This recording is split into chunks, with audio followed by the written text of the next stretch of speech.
Good evening, folks. If I can call this meeting to order. This evening, actually, we're fortunate this evening. We actually have one or two meetings that we're going to be following in terms of your agenda before you. The first meeting being the Committee of the Whole agenda. All the information is before members of council as well as staff and those in the gallery, and that'll be followed by the council meeting, which we hope or expect that will ratify most of the decisions made here at the Committee of the Whole meeting. So with that, we're going to start off with a prayer by Councillor David Elliott, and that's going to be followed by Mr. Joe Longfellow leading us with the national anthem. Councillor Elliott. Thank you, Mayor. Let us pray. Heavenly Father, we thank you for today. We just ask your presence here amongst us this evening as we debate the issues that the city faces, its challenges, its strengths. And we just ask that you give guidance to us as we discuss those items. Give us open ears and open minds to hear everybody's opinion, and let us make our best judgment based upon that. So, Father, we just ask that you bless those in attendance here and all the citizens of our fair city. In Jesus' name we pray. Amen. O Canada, our home and native land, true patriot love in all thy sons command. Car ton bras se porte l'épée, il se porte la croix. Ton histoire est une épopée de plus brillant exploit. God keep our land glorious and free. O Canada, we stand on guard for thee. O Canada, we stand on guard for thee. Thank you, Joel. As always, well done. Thank you, Mr. Mayor. And as always, my pleasure. Madam Clerk, are there any addendum items this evening? Thank you, Mr. Mayor. None this evening. Thank you, Ashley. Members of council, any disclosures this evening? Disclosures of interest? With none, so noted. Members of council, if I can have a motion to confirm the agenda, please. Councillor Steele, Councillor Kenny, any questions or comments? All those in favor? Opposed? That will be carried. Items requiring a separate discussion this evening. Councillor Danch? 6 and 9. Councillor Steele? Item 14, thank you. Councillor Kenny? 4, 6, and 8.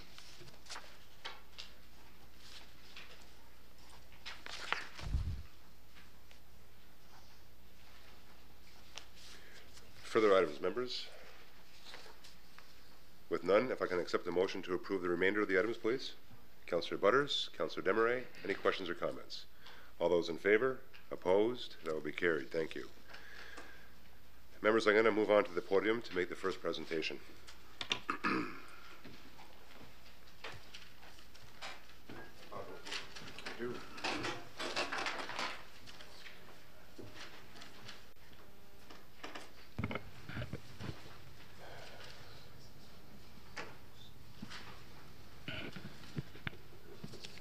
Members of council, members of the public, those watching on COGECO as well as in the gallery, it's my pleasure this evening to recognize members of our team who have in fact went beyond the call of duty to ensure that not only the taxpayers of the city of Port Colborne, but those throughout the province of Ontario will ensure savings well into the future because of the initiative based on their commitment and dedication to the corporation that they've exhibited.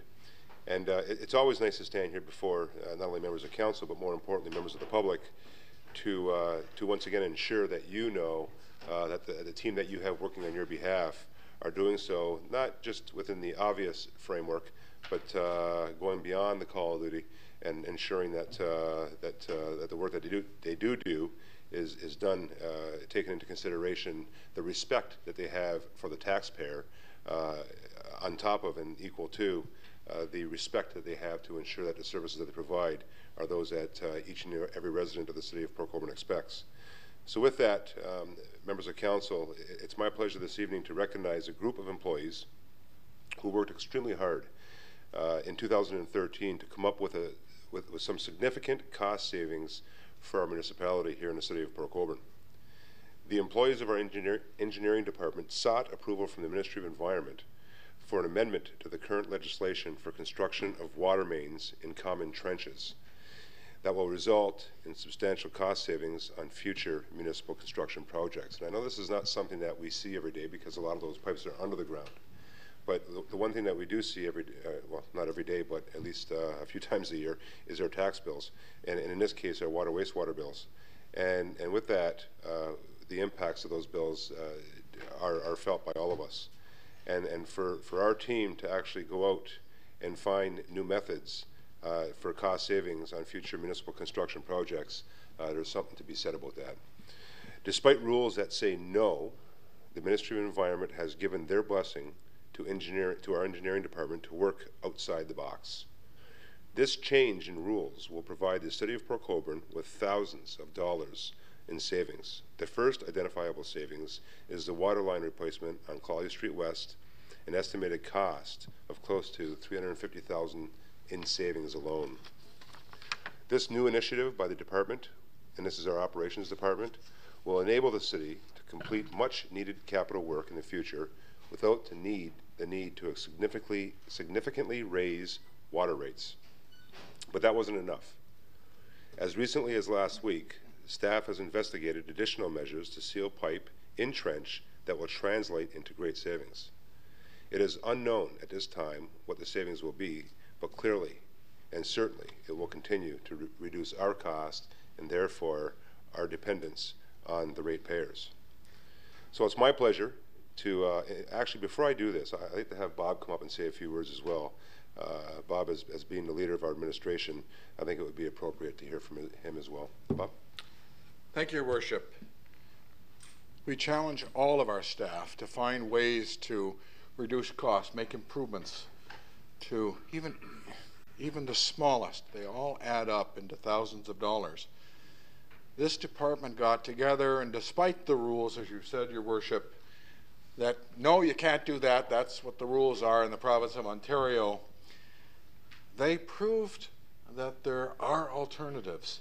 And Your Worship, you've identified $350,000 in cost savings. We would have had to spend more money. And I just want to say to the staff, in this department in particular, but to all the staff that are doing this, great job, and I'm really proud of all the work that you're doing for the city of Port Colborne. Thanks, Bob. And before I call up these folks as well, I think we all recognize, especially at budget time, that there's a certain amount of infrastructure work that we have to do. We just simply can't get away from that. And for the most part, it's not going to go away. For every job that we do, there's 10 more waiting to be done. And with that said, there's monies attached to it, and of course those monies have to be found in the most efficient manner. Having said that, if you look on the blackboard back, or actually I should say the green board back in the committee room, there's something that's been printed on that board, and it's for the most part been there for the better part of the past year. And it states, it's not no. It's not no. It's how. And the how includes not only the job itself, led by Ron Hansen and his department, but the entire organization throughout the city of Port Colborne. It also includes a financial strategy, especially with respect to an affordability strategy that council has been so aggressive in trying, in not only establishing, but ensuring that the culture within the organization lives by that motto. So, it's my pleasure, and with pride, as Mr. Howell has stated, with pride, that I invite the staff of the engineering department to come forward and be recognized and be presented with a plaque, once again recognizing your achievements. So first off, we have Ron Hansen. Ronnie, come on up. Ron's the director of the department. In some places he's called the commish, but here in Port Colborne, it's the director of operations. Ron is the mastermind behind a lot of the infrastructure work that we do, and of course, with Ron is his team. Jim Hupperman. Jim, if you want to come on up. Chris Lee. Chris, come on up. Henry Benamir. Is Henry here? Henry's ill today, okay. Stephanie DeChico. Steph, come on up. Derek Haymeyer. Derek, come on up. Steph Hussey. Janice Payton. Some would say Janice is the real boss on the second floor.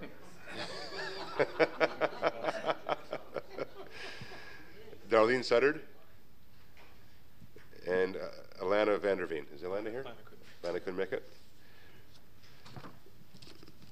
These are the folks that are behind a lot of the, if not all the infrastructure that happens in the city of Port Colborne. And quite frankly, as I said earlier, infrastructure that must happen and not only gets the job done, but also in the most efficient manner. And of course, finding the how versus the no. And that's something that I have to really commend you folks for doing. Because you know, there's a lot of compliments out there in the city and the streets of people with respect to the work that we're doing. And although council often gets the pat in the back, myself included, the credit goes to you guys. You guys are the ones that are working behind the scenes, getting the job done. And by all means, I congratulate you. Most of all, I thank you for that. So it's the very least I can do. Although, as I always say, I would prefer to send you all on vacation to Hawaii, but I can't. They won't let me. Neither will Bob, no. But we do have a plaque here that we felt it would be appropriate not only to recognize, but also ensure that a reminder of the job that you've done, not only for you folks, but also as time goes on, the leadership that you're showing and exhibiting, that of course that will set a culture within your organization, so the folks that come in after you and after them will also be within that same culture. So it's my pleasure on behalf of council, but most importantly on behalf of the residents of Port Colborne, to recognize the staff of the City of Port Colborne Engineering Department, 2013. All your names are included on this plaque in recognition of your accomplishments in seeking and acquiring approval from the Ministry of Environment for an amendment to the current legislation for construction of water mains and common trenches that will result in substantial cost savings on future municipal construction projects. And on behalf of members of the City Council and all the residents of the City of Port Colborne, I commend your commitment and dedication to the betterment of our community that will serve current and future generations. Guys, good on you. Well done. Great job. Thank you.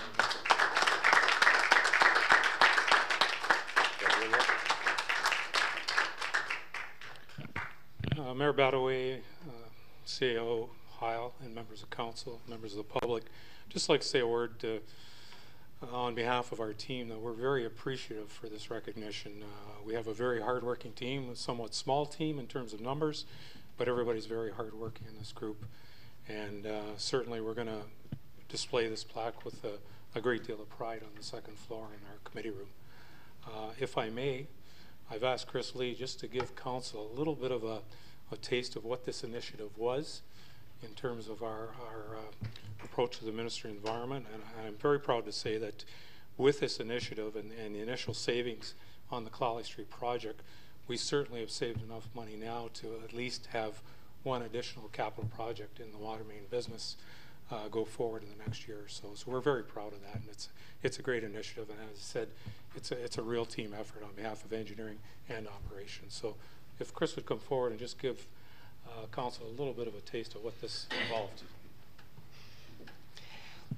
I won't get into too many of the technical details. I don't want to bore anyone, but essentially the Ministry of Environment came out with a new ruling for the installation of new water mains within the province of Ontario, which required a 2.5 meter separation between the water main and all other sewer within the street and right-of-way and elsewhere.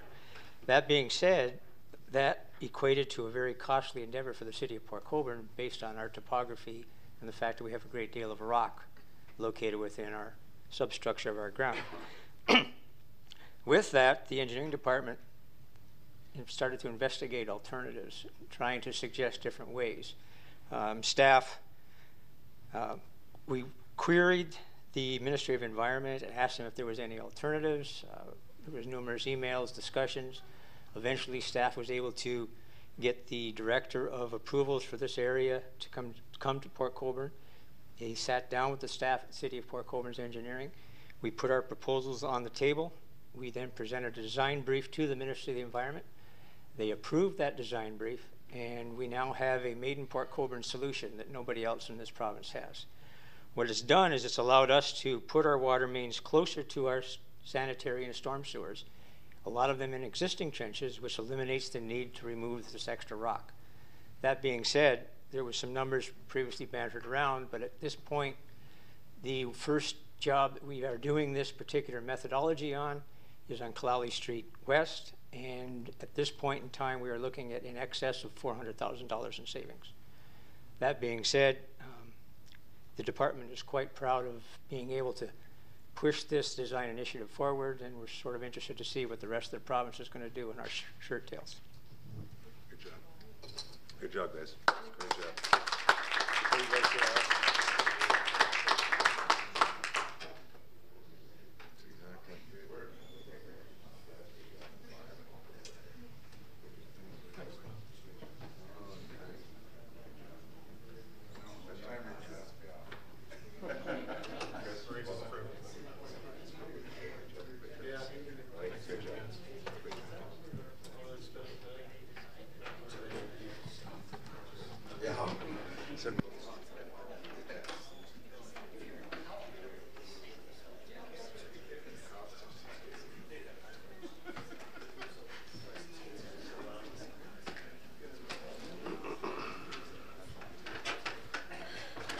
Now, if I can just, Ron, if I can just get my Philadelphia Flyers to gel that well, we'll be all set. No comment. Yeah, sorry about that. Okay, folks, we do have a delegation this evening. We have Tracy Lynn Bell here. Tracy, where are you? I know, there you are. Tracy Lynn Bell is here. She's the president of the Niagara Trails Committee. Most of you folks, if not all you folks, know who Tracy is. She's a frequent flyer here in the city of Port Colborne. She comes often, and she's going to be speaking to us regarding the multi-use trail system on the east side of the Welland Canal, and requesting, members of council, requesting that council support their committee as it communicates with the St. Lawrence Sewer Management Corporation for this purpose, and requesting that the Niagara Trails Committee be named as the authorized user group on the existing lease. I don't want to steal your thunder, Trace, so you go ahead and explain to council what you're looking for. But I bring that up to members of council because, of course, she's going to be looking for a decision this evening for some direction. So with that, Tracy, the floor is all yours. Welcome. Good evening, Mr. Mayor, council members of Port Colborne, and to all the ladies and gentlemen who's watching. My name is Tracy Lynn, and I am the president of Niagara Trails Committee, which is a multi-user group which consists of Upper Canada Equestrian Association, Quad Niagara ATV Club, Short Hill Cycling, Timberline Riders, and Sunflower Cycling. This committee formed back in April of last year when there were problems with the East Side Trail. With the help of the Ontario Trails Council, since then, we are meeting monthly, and we are attending regular meetings within the region pertaining to multi-use trail systems. Everyone received the St. Lawrence Seaway proposal with their agenda tonight. It is a pretty lengthy report, so I'm just going to kind of cut it down to some major points.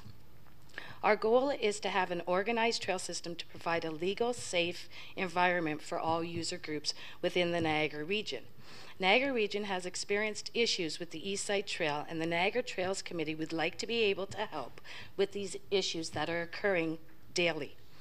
Niagara Trails Committee would like to work together with each municipality, along with the Niagara Regional Police, along with the Niagara region, to make a safe and controlled environment for all user groups in this area.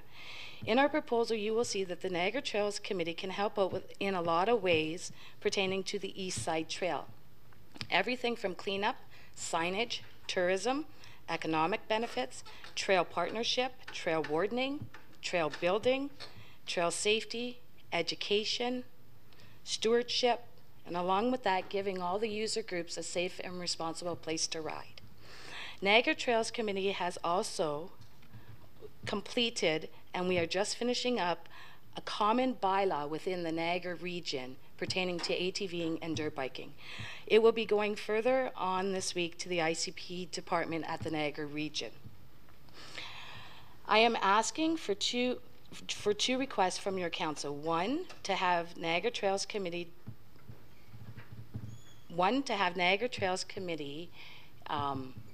be able to be onto your lease that you already have existing, and 2, to have your support from your council as we move forward with the discussions with the St. Lawrence Seaway.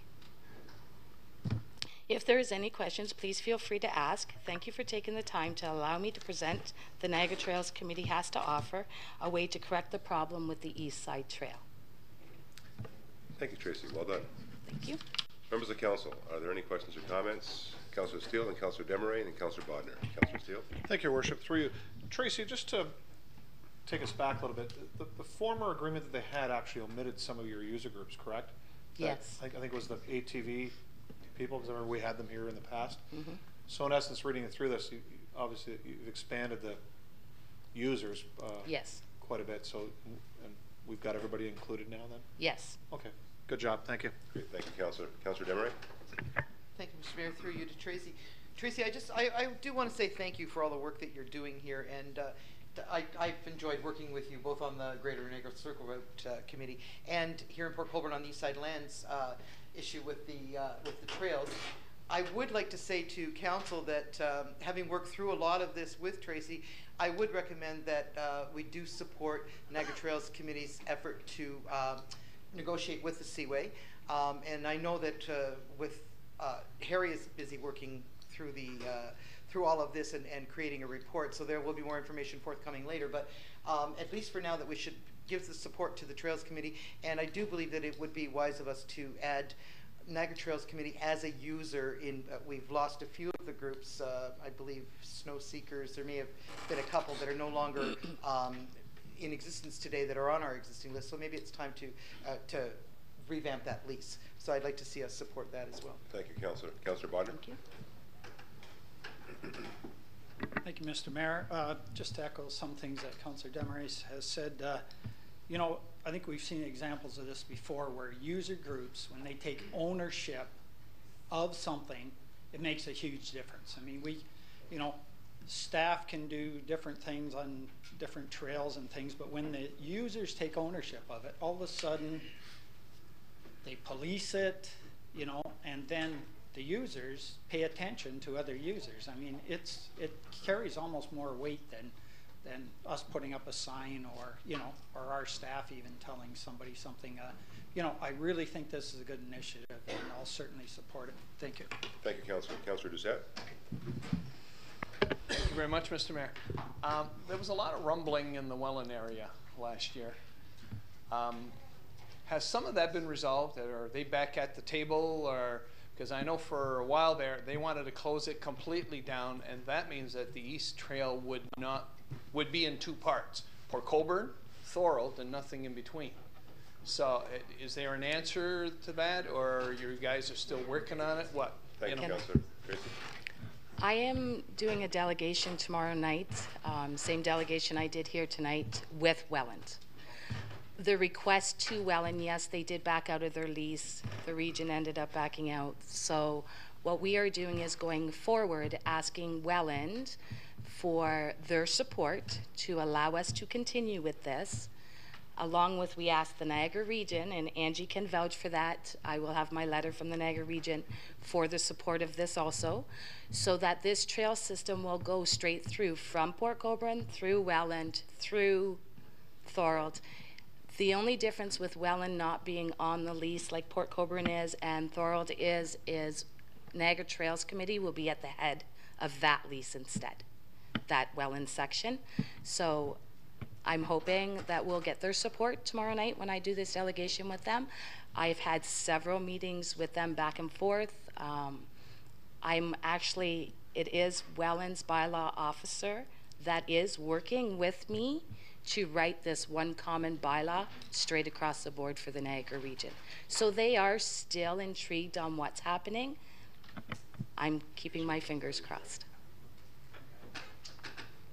Thank you, Councillor Doucette. Thank you, Tracy. Councillor Elliott. Thank you, Mayor. Through you to Tracy. Yeah, I'll fully support this as well. I'd just like to know your goals to the end, as much as you want to link together Port through Welland into Thorold, but do you have bigger plans to kind of link together the whole of the region? I know that I think you had presented to Wainfleet to try to get some trails out there, kind of bring everything together. It's interesting when you go up north and you see all the skidoo trails, and they're marked, and they have stop signs and trails all over the place. And it's like, if they can have that up there, why can't we have something like that in effect down here? I know this is what you're working towards, but just if you could expand on that and what your ultimate goal is. Tracy? Mr. Mayor, Council Dave, my ideal picture is it going to be done tomorrow? No, it's not. This is taking a lot of work. I've been at this 7 years to try to get this to go. I would love to see it identical to the snowmobile system. I've already started approaching motels in the local area. I've started approaching motels in Thorold, in Welland, about being able to sell the trail passes, permits, getting discount rates. Can we have rates on different motels so we can start bringing tourism into the town? I have gone through almost every municipality. Next week I'm in Niagara Falls, going after Niagara Falls to tap in from that end. And I'm heading back to Wainfleet and West Lincoln. My ideal plan is I'd like to go from the falls straight up and right into, I guess it would be called Mud Road, just on the borderline of Hamilton. From that pretty picture, I've had Hamilton call me already, very intrigued of what's going on, because I do work with Ontario Trails Council very close in hand. So I am going up with their health department to figure out what we can do to extend it even further into Hamilton, possibly hitting Toronto. That's my ideal picture. If it was my dream, it would have been done yesterday, but unfortunately it's not working that way. So I'm taking one municipality at a time, and I'm just kind of putting them together and then just going on to the next as we complete what needs to be completed. There is a huge tourism to this. Huge. Anybody who is a snowmobiler will know that. Why are we sending people north? I know myself, prime example, depending my season, depending what sport I'm doing for the day. But last year we went to Ottawa. There was a group of us. There was 130 of us went to Ottawa on ATVs. So we transported our ATVs on our trailers all the way to Ottawa, rode in Ottawa. By the time we completed the weekend, each of us spent $2,000. Why am I going to Ottawa to spend $2,000 when I could be dropping it in my backyard? That's our biggest thing. Well said. Thank you, Tracy. Thank you, Councillor.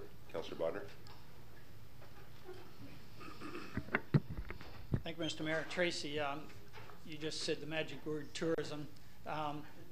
You might want to contact the Niagara South Coast Tourism Association. I'm already a part of them. Sorry. That's okay. That's good. But we do promotion for, you know, for a lot of things. This is certainly exactly what we're looking for, as far as, you know, promoting stuff in our own backyard. You know, we represent 5 municipalities, as you know, the southern tier. So, you know, I think it'd be a good fit, and we'd be happy to work with you. Thanks. Perfect. Thank you. Thank you, Councillor. Members of Council, any further questions or comments? Well, I just want to echo some of the comments. Tracy, great job. You know, wonderful job. I know how hard you've been working, and you with your team, including Councillor Desmarais and those folks across the region. And you really have, as was mentioned earlier, shown leadership to take ownership of something that sometimes people just sort of try to pass on to other folks. You've done it on your own. So well done to yourself and your entire team. Thank you. I think Councillor Bodner really hit the nail on the head, and Councillor Desmarais did as well, with respect to the benefits of this. And you said it perfectly, Tracy. You know, you go up there. I just come back from Sudbury this weekend. I was up at the OBAs with my daughter, and as I was driving down Highway 69, I'm thinking to myself, you know, we have what they have up there in Muskoka. Muskoka's gorgeous. Don't get me wrong. It's a beautiful area, but at the same time, we have that plus. And when you look at Niagara being as dynamic as we are, to have the ability as a jurisdiction or an area within the region, regardless of what city you belong to, just simply an area that is able to inject into the overall dynamic another reason to live, work, or play here. There's something to be said about that, and I think that's what you're trying to do here. Folks, it's like our trails, our recreation trails. When we first built our recreation trails, did anyone have any idea or fathom the impact that would have with respect to people coming down, whether it be by bus or by car, to Niagara to spend a weekend or two? routing our trails, our bike trails. And the same can be said about this. And you're right. I'm one of those people that go up north and snowmobile and use my ATV. And to have that formalized area whereby they have the proper signage, they have the proper grooming, they have the proper policing by someone like yourselves is an ideal scenario. It makes it a heck of a lot easier for Harry and our team, because that was one of the biggest challenges we always had with the off-road trail, the East Side Trail, was trying to maintain and groom it, but at the same time ensure that we didn't take on as a corporation a lot of the liabilities, legal liabilities, if anything ever happened on that trail. So for you to step up and be front and center to take on that responsibility, with all being said, there's something to be said about that, and I congratulate you and thank you for that. Now, having said that, and hopefully if I hear a member of council stand up, hint, hint, and give direction, we would hope that Harry would come back with a report, and with that report, enable Tracy and her team to take the ball and literally run with it, so that hopefully it can happen overnight. I would also encourage Councillor Barrick, and I'm sure as we've worked well together in the past at the region, and I'm sure in the future we can bring this forward at the regional level and ensure that they buy into it as well, and possibly even giving a little nudge to Mayor Sharper and his team down in Welland so that they can be part of it, because it is a destination model. And it really adds to the overall dynamic of living, playing, and visiting Niagara and working here. So good on you, good job. Thank you for that, and hopefully we can see that report. Harry, I think, would you say sometime in June? Yeah. So, yeah. Okay. Good. So essentially, if we can look for a motion, and Mr. Howell has been kind enough to pencil something down here for me. Actually, why don't you hand that over to Angie, and she can put it on the floor, and we can get something on the floor here and get you moving here. Councilor Demeray. Thank you, Mr. Mayor. Oh, should I be asking for leave first? Yes. Yeah. I would ask for leave first. Councilor Steele seconding that. Questions or comments to that? All those in favor? Opposed? That would be carried. You guys want to record a vote here? No, we're good? Okay. Go ahead, Ange. Okay. That this council support the ask by Niagara Trails Committee of the St. Lawrence Seaway Management Corporation to work Niagara Trails Committee of the St. Lawrence Seaway Management Committee? Or Management Corporation? I don't think so. St. Lawrence Seaway Management Corporation. Okay, but it sounded like the committee was of the Management Corporation. I'm just wondering about the... Should the council support the ask by the Niagara Trails? By, okay. You're going to ask Of and by. Of the St. Lawrence Seaway Management Corporation. Okay. That this council supports the ask by the Niagara Trails Committee of the St. Lawrence Seaway Management Corporation to work cooperatively to develop a multi-use trail system along the east side of the Welland Canal, and that staff work with the Niagara Trails Committee to assist where appropriate, to assist with the development of east side multi-use trail system. Right. Councilor Steele is going to second that. There you go. Are there any questions or comments to that motion? Harry, any questions or comments? You're good? Do you want to add, delete, anything to that motion? Sounded wrong to me. Go ahead. Through your worship, and nothing at this time other than I'm still gathering information, and Tracy's been helpful, and I think it's a question of us trying to mitigate the liability aspects of this in terms of what I've learned and what I've read. There are liability implications that we have to be very mindful of, and I would certainly bring those details back. But I think there's a way that we can work through that to, achieve the results that Tracy's looking for with the Trails Committee. Thank you, Mr. Hakeem. Mr. Howe? Thank you, Your Worship. Very quickly, in 2008 or 9, there was actually a bylaw prepared. Our clerk had assisted in it, but because of the liability problems, the thing finally sort of fell apart. And it wasn't all encompassing as what the Niagara Trails Committee's pulled together as far as the users. That information is very pertinent, and with this motion being as broad as it is, if it's approved, it'll help us bring all of that information forward, as well as perhaps pull on the knowledge that we can find out of Welland and out of Thorold also from our perspective as a municipality. Thank you, Mr. Howe. Further questions or comments, members of council? Members of staff? Okay, council, to the motion, your pleasure. All those in favor? Opposed? That would be carried unanimously. And Tracy, rest assured, now that you've moved forward to champion this process, we'll stand shoulder to shoulder with you. Thank you. Well done. Thank you. Good job.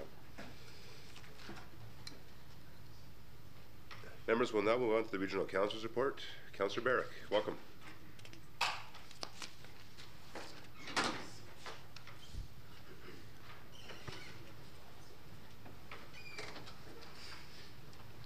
Thank you, Mr. Mayor. Caught me off guard there. I thought you were going to do the mayor's report tonight, so I've got to say I'm disappointed. So I have to present to council tonight a progress report on the results of the Regional Development Charge Industrial Grant Program from 2013. This council may recall I was before council and advised that the region put a moratorium on industrial development charges. That was effective January 18th, 2013, and based on a report in December 2012, which outlined various options for reducing industrial development charges for a rate of 2 years.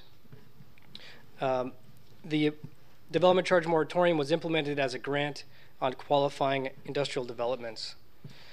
At the same time that this was brought forward, regional staff also developed an economic impacts form to obtain data to allow us to examine the impacts of the moratorium. So, in 2013, in total, $540,000 in regional development charge industrial grants were awarded to 19 applicants. In 2014, it'll be roughly the same numbers of foregone revenue as 2013. But the 19 industrial projects will result in the construction of approximately 140,000 square feet of building space. It includes space for various types of manufacturing, including steel fabrication, precision metalworking, aggregate extraction, metal recycling, food processing, etc. The total construction value of these projects is estimated to be over $19 million. And it's also estimated that these projects will create approximately 173 new jobs. The other important note, I believe, is the tax revenue impact. The increase in regional tax revenue, both levy and waste management, would be approximately $250,000 annually, resulting in approximately 2-year payback of the DC Development Charge Industrial Grant that was provided. This information is important because the program ends January 2015, and so Regional Council will be considering all this information later this year to determine whether the program should continue. So of special note, again, over 170 direct jobs and over $19 million in new construction. As well, stats indicate every $1 million in new construction creates up to 20 direct and indirect jobs. As well, every 1 manufacturing job creates at least 1 indirect supplier job. So all told, at least 500 jobs created by dropping the region's development charges from $2 a square foot, which was set to go up to $5, down to $0 for the balance of the term. So in my view, moving forward, the results do speak for themselves in a region that desperately needs economic development. So I, for one, would be supporting the program moving forward. That's the bulk of my report, although I do want to add, I did get an email from Councillor Desmarais, which is greatly appreciated, regarding, and I don't want to steal the thunder from their Ward 2 meeting, but she did note to me that there was some discussion regarding regional housing. So I just, if I may, wanted to let council know, in particular Councillor Doucette and Desmarais, that I did speak with General Manager Laura Beckwith at NRH, and she's happy to make an appearance here at this council in July. I have a lot of information in front of me. I won't share it all tonight, but certainly more work can be done in Port Colborne and in the region on a housing front. We do have quite a waiting list in Port Colborne and throughout the region, although there are several programs that are available that I think through the assistance of NRH staff, maybe we can make it a little more known to our residents. So we do have 325 units in Port Colborne that are on some kind of assistance, and certainly looking to increase that as well. But I'm happy to take any questions, Mr. Mayor. Great, thank you, David. Members of council, questions or comments? Councillor Danch. Just because you're talking about the commercial side of things and the development charges, Has the region looked at any of the residential charges, maybe backing off on those a little bit to maybe instill some home construction? Councillor? Thank you, Mr. Mayor, through you to the councillor. I can't say I do sit on the development charges task force, and I can say it's come up, but I don't think it's been given serious consideration, if that's fair to say. I'm happy to bring it forward as an item to consider once again. But it's interesting because for development charges, you're either all in or all out. This particular program for industrial charges waivers, the region had to put over $500,000 aside and set it up as a grant. When you look at new home construction, there's a lot of infrastructure that goes into the ground for that, where maybe development charges make more sense than, for example, industry moving into brownfields. And I think we've had similar discussions around this table. So I hope that answers your question, Councillor. If I may, David, if you can explain to Councillor Danch, essentially when you basically refer development charges, although you're waiving them, basically what you're doing is you're referring them to another sector. So there's still a cost that development charges are supposed to deal with, and that's growth-related costs. So you're essentially taking those, and although you're waiving them for the industrial sector, someone has to pick up that tab. So if you may, David, explain where that money is going to be coming from with respect to who's going to be picking up those dollars that would otherwise pay for growth-related costs. Thanks, Mr. Mayor. Yeah, you hit the nail on the head. If it's residential, it'll likely go on to the overall tax levy. So all property taxpayers would have to pay for growth. I think the mandate on the residential side anyway, and the thought process has been, and I could say for this local council, at least when I was part of it, noted that growth pays for growth. The difference, though, when you speak to residential and industrial is a lot of the industry that we're trying to promote can move into areas where the infrastructure already exists. I'm not sure if that helps, Mr. Mayor. Councillor Danch? I understand what you're saying, and currently I was looking into a lot in town and looking at building a home. We would pay for a single-family dwelling, and I'm sure Dan can correct me, about $9,000 in development fees for residential, $10,000 to the region. Port Colborne's known to be the lowest new home construction in the area. It'd be nice to, pick her up a little bit there.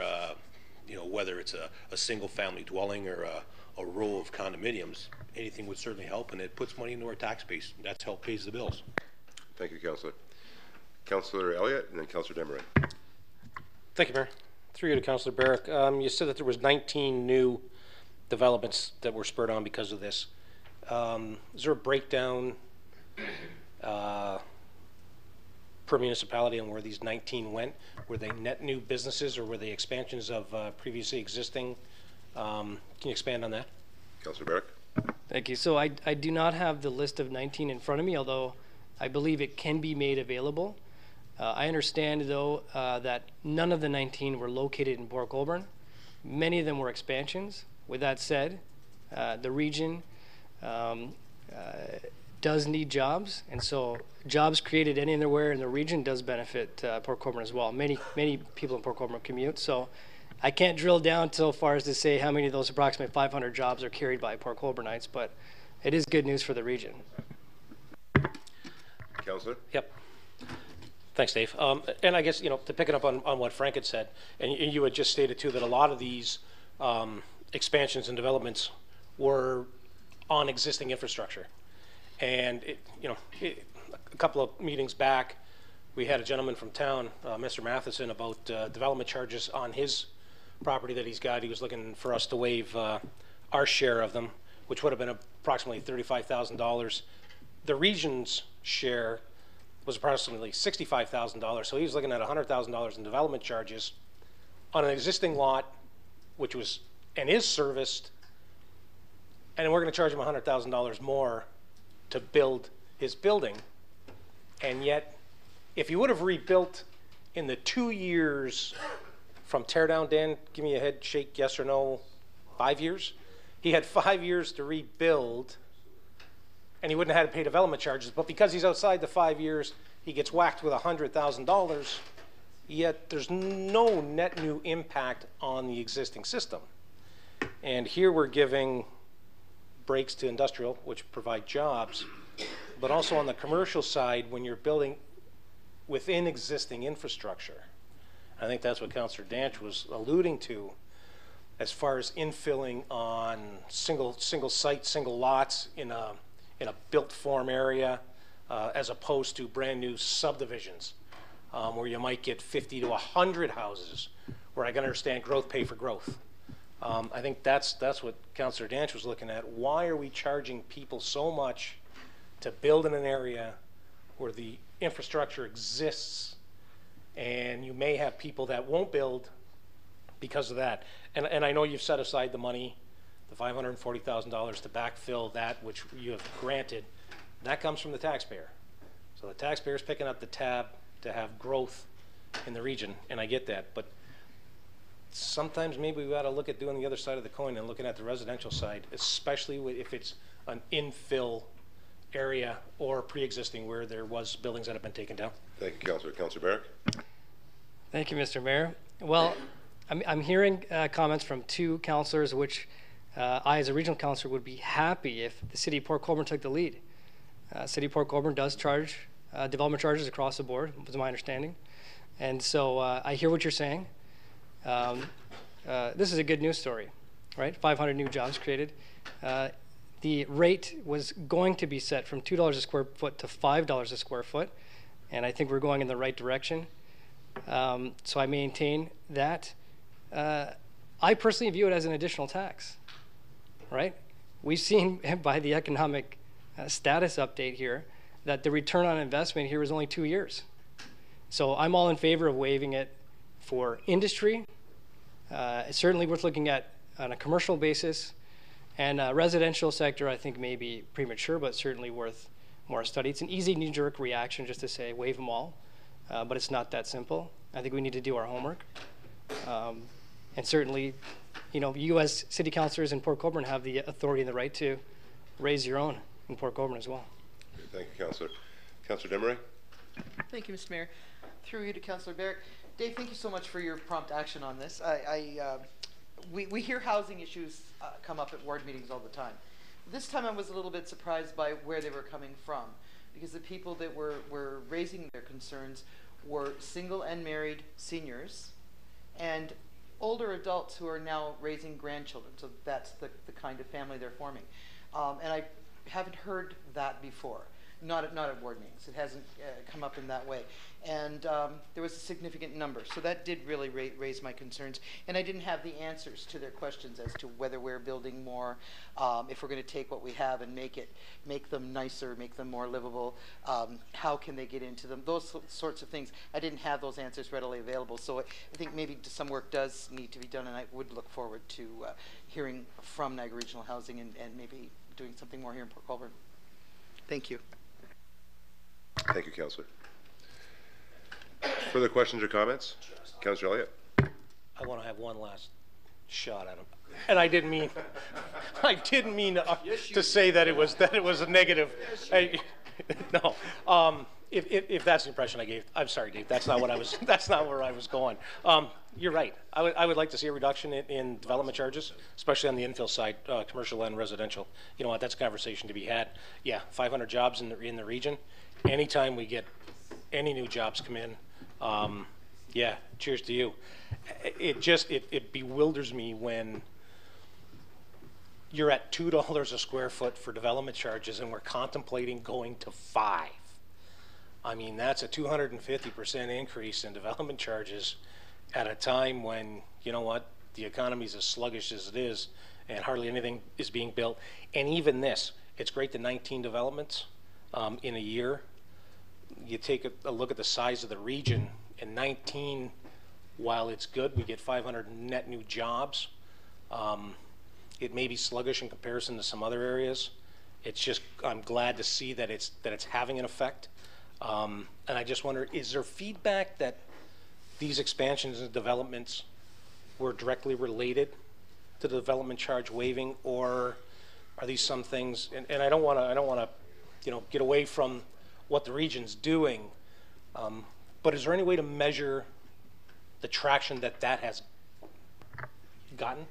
Thank you, Councillor. Councillor Barrick? Thanks. So yeah, the information collected is self-reported, number one.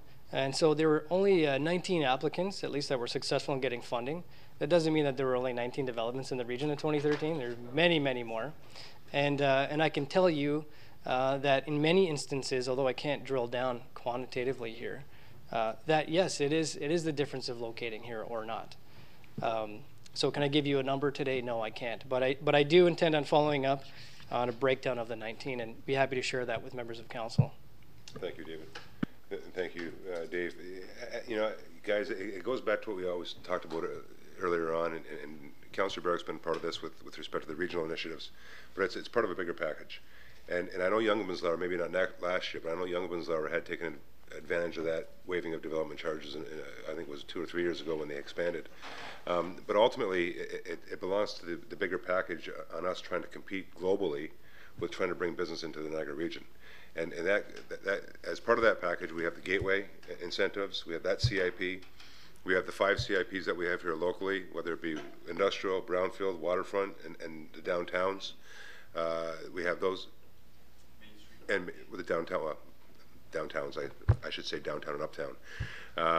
With respect to those CIPs, commercial, and even residential. The waterfront CIP on the east side does have a residential component attached to it. So when you package it all, with respect to what David's saying, it gives us the ability to now compete globally with other jurisdictions that are otherwise offering these same incentives. Tax increment financing, development charges being waived, building permit fees being waived, land being affordable, land being serviced, location, and of course the amenities that are attached to those lands vis-a-vis multimodal transportation. When you package all that, including the development charges being waived, people start looking here, and of course the people that are here stay here. And that's the whole concept of trying to create and enhance that business-friendly environment, which is, I think, the reason why David brought this forward. This is one way we can participate in trying to create that business-friendly environment. So it's part of a bigger package, but of course, you know, it's something that we're trying to do to then hopefully bring economy, not only maintain it here and sustain it here, but also bring more economy here. Go ahead. Great, thanks, Mr. Mayor. Well said. And I wanted to add as well. I was here a couple of weeks ago talking about the electrical subsidy that we're advocating for as part of that overall package to make Niagara a destination for business and industry. So with that said, members of council may know, but also for members of the public, Niagara Week was canceled because of the general election, and so we haven't had a chance yet to advocate on a lot of those matters. However, it will be rescheduled, and I'll be here to let local council know what the outcome was. Thanks. Thanks, Dave. Well said. Members of council, any further questions or comments to the regional councillor? With none, Councillor Barrick, thank you. Appreciate it. Members of council, we're now going to move on to councillors' items and new business. Councillor Doucette. Thank you very much, Mr. Mayor. Through you to Mr. Hakeem. The Y itself has an agreement with us. I was under the impression that the Y was we were going to meet with the Y and not necessarily renegotiate the agreement, but renegotiate certain parts of it to make sure that everything was working fine. Has that happened, or when will it happen if it does? Mr. Hakeem.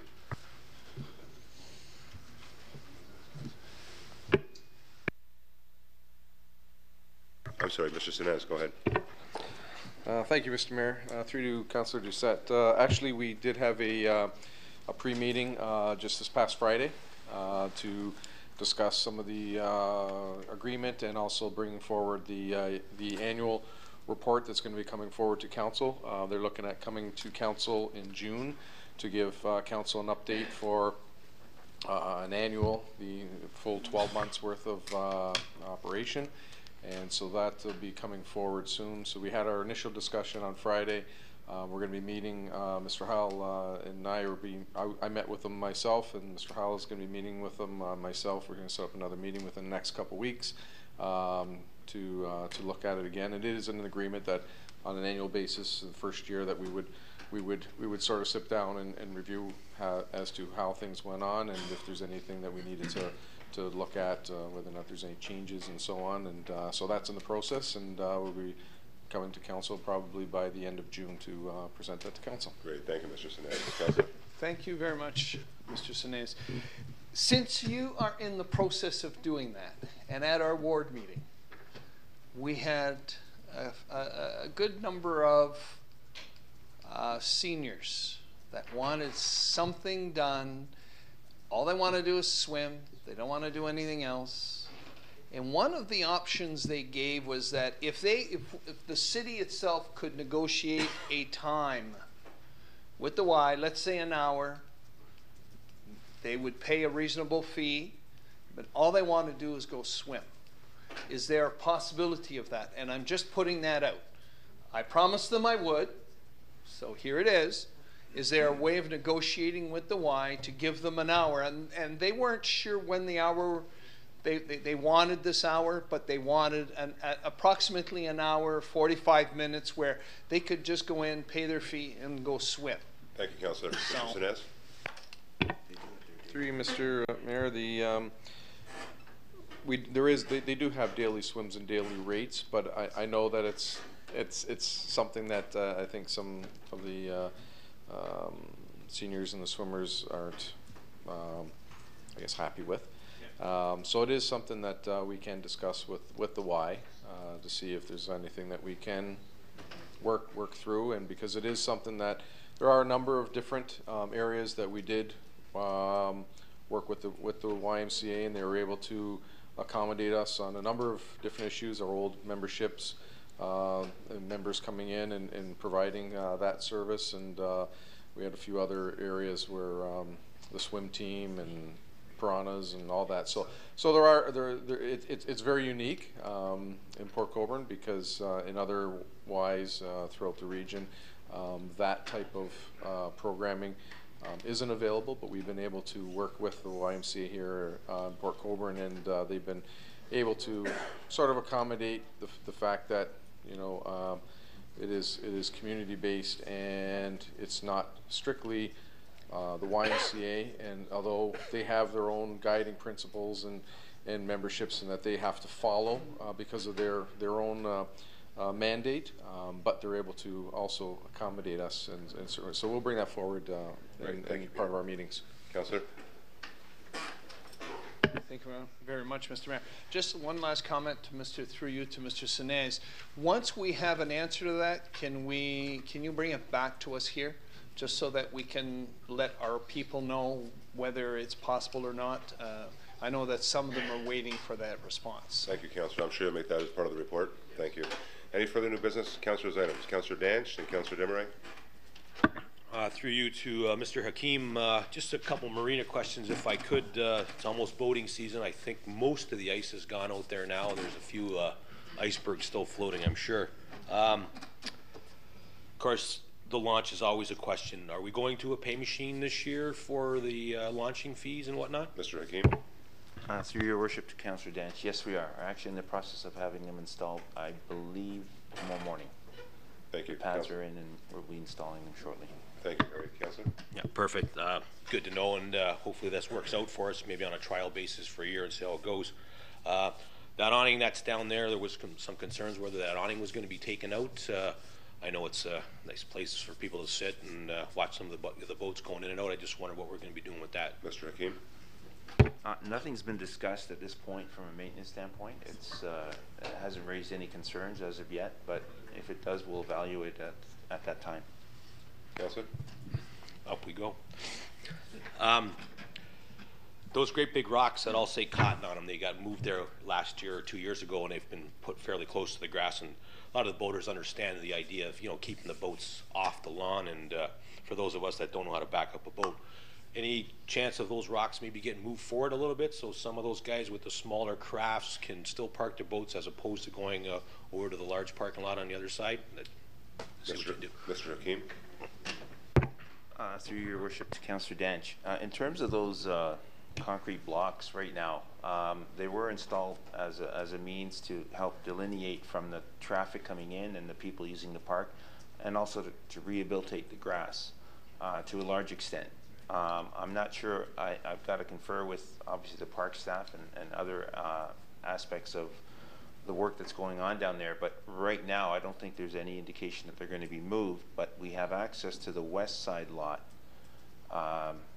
recently that's become available, and it seems to serve as adequate parking at this point in time.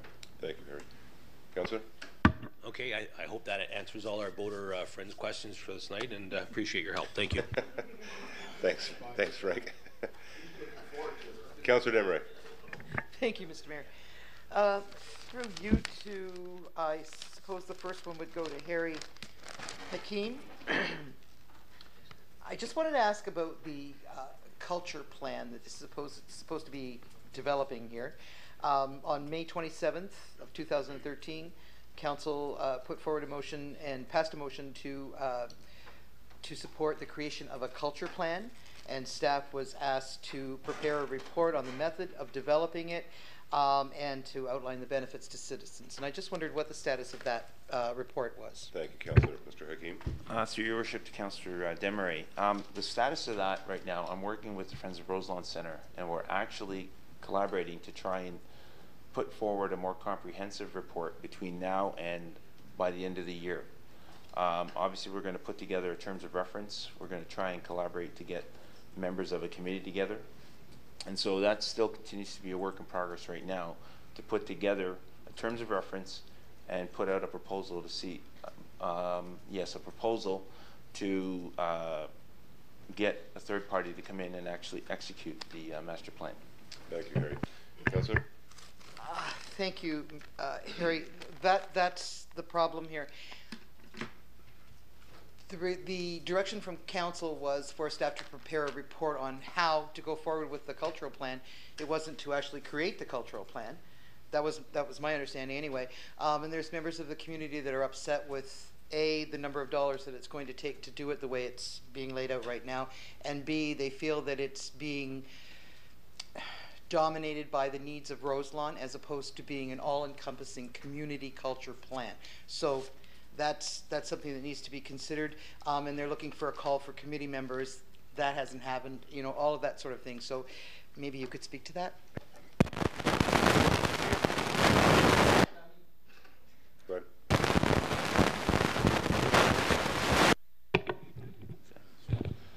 Actually, in response to those comments, Councillor, through your worship, you're actually on the right track. We want to put together a committee. We've had some discussions with members of the community, particularly the arts and culture community.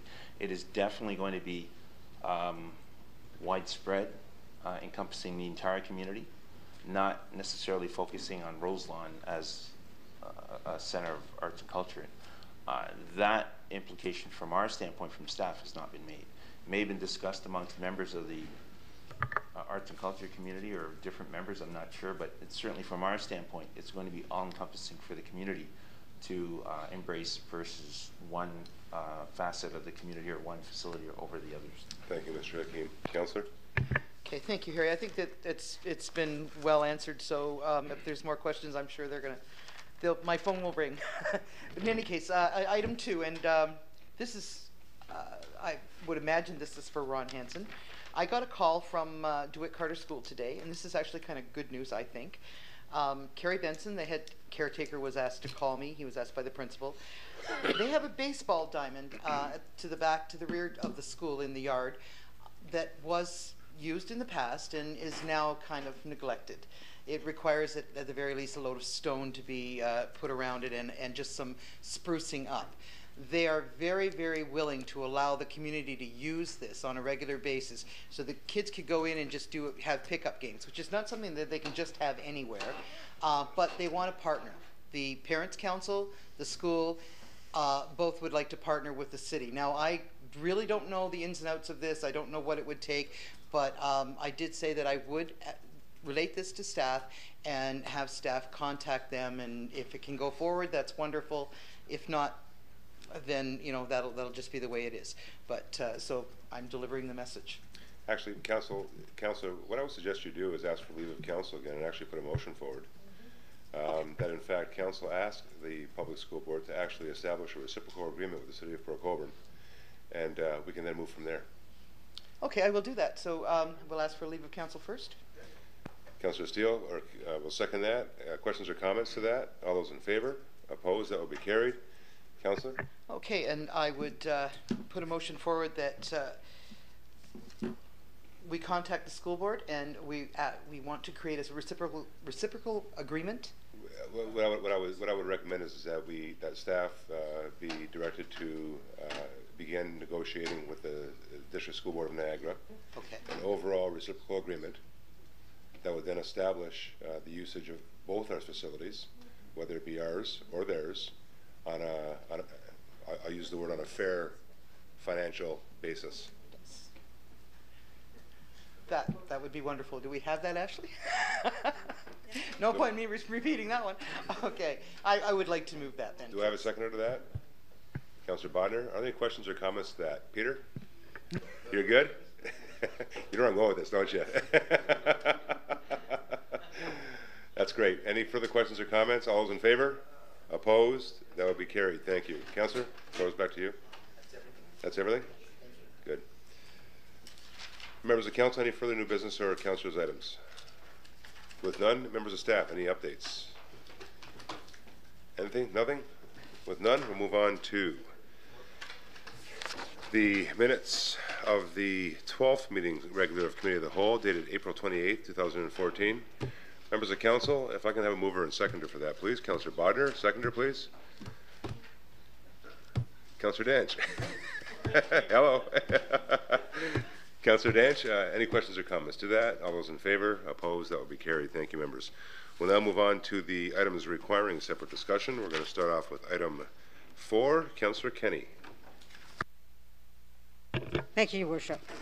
Department of Engineering and Operations Division's report number 2014-09. Subject H.H. Knoll Park Discovery Spray Pad. Upgrades required for compliance with guidelines. That the Council of the City of Port Colborne approve Operational Services Report 2014-09 for the conversion of the splash pad to a flow-through system in compliance with the Niagara Health Unit guidelines, and further that the 2013 surplus amount of $21,884 in the GL account 3-600-33582-3328 be allocated to the capital cost of conversion, and the remaining amount be unfinanced until approval of the 2015 budget. Do we have a seconder to that, please? Councillor Steele. Questions or comments? Councillor Kenny. So in second, Your Worship, I just get to that page now. Wow, it costs a lot to keep kids cool for the summer.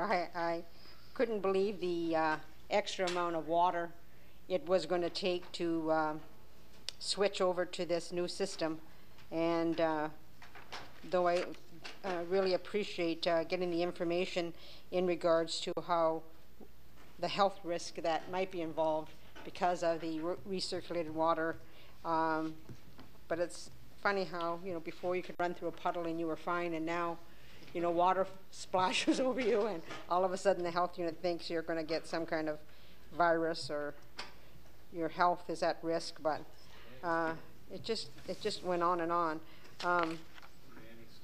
Yeah, that's true.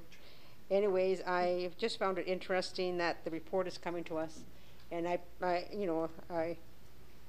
just can't.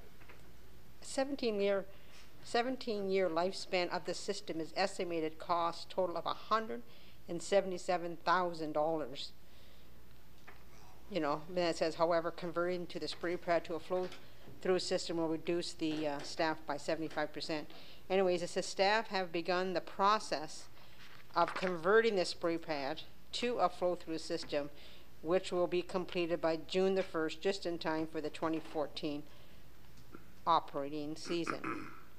I always thought we opened up that splash pad on Victoria Day weekend. I always thought that. But anyway, I just want to make sure, not this year, no, but what I want to make sure, I guess, is that, I guess we'll ask staff, Ross, Ron, like, is that enough? Are we allowing enough time now? Because you know what's going to happen is if we don't have this ready, everybody's going to be complaining that it's hot and no place to take their kids to get cooled off. And so I just want to know, and also want to know how, the other question is annual savings into 2015 will erase the amount required for the conversion.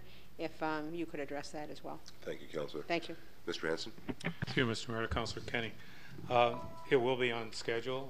We've taken the initiative, assuming that we want to keep the splash pad open this year. We've taken the initiative to move forward with the improvements to the system. Luckily, the original company that did the work on the original spray pad were available, and they've been doing actually doing conversions in many other municipalities in Ontario because of these regulations.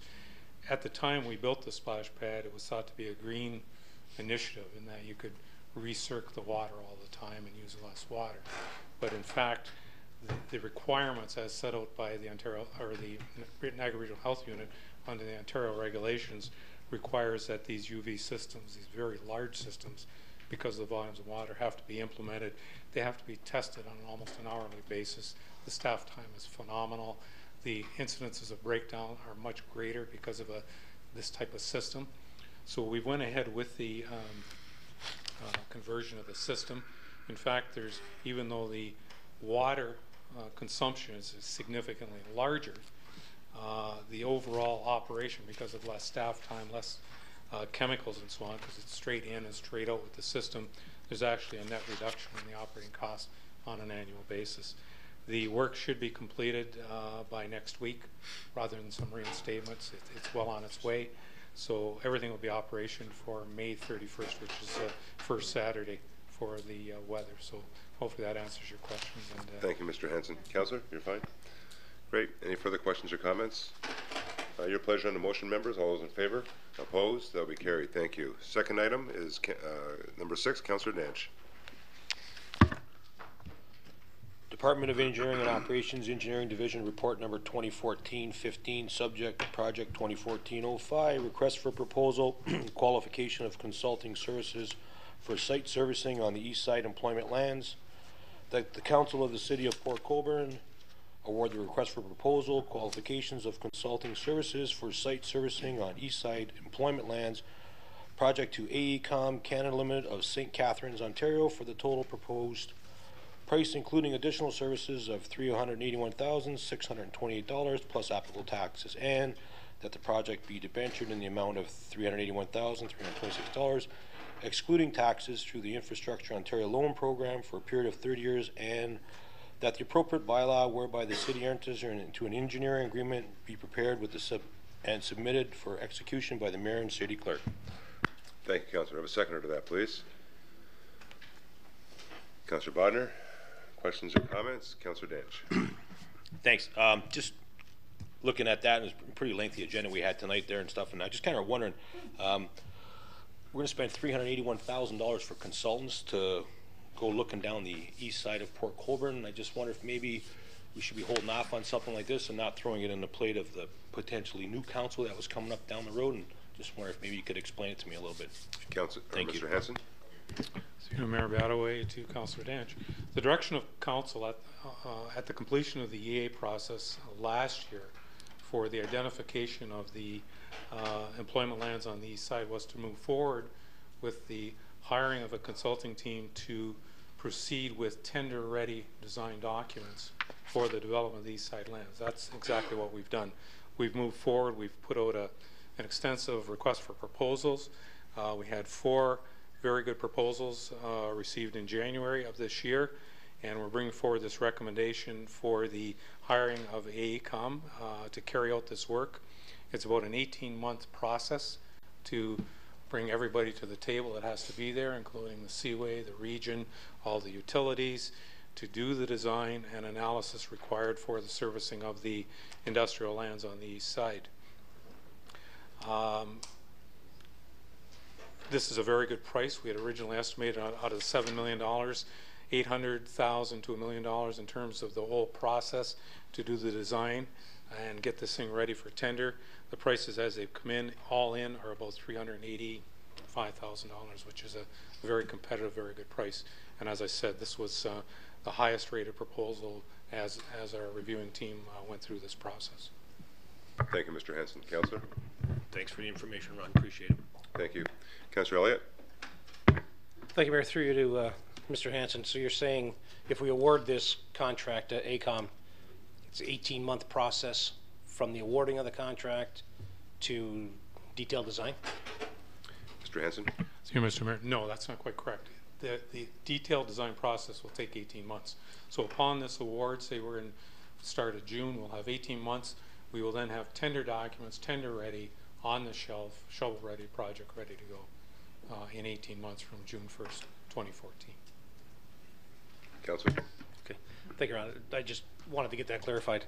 With the recently announced Build Canada funds, are any of these costs applicable to Build Canada? Can we apply for any matching grants to offset this cost?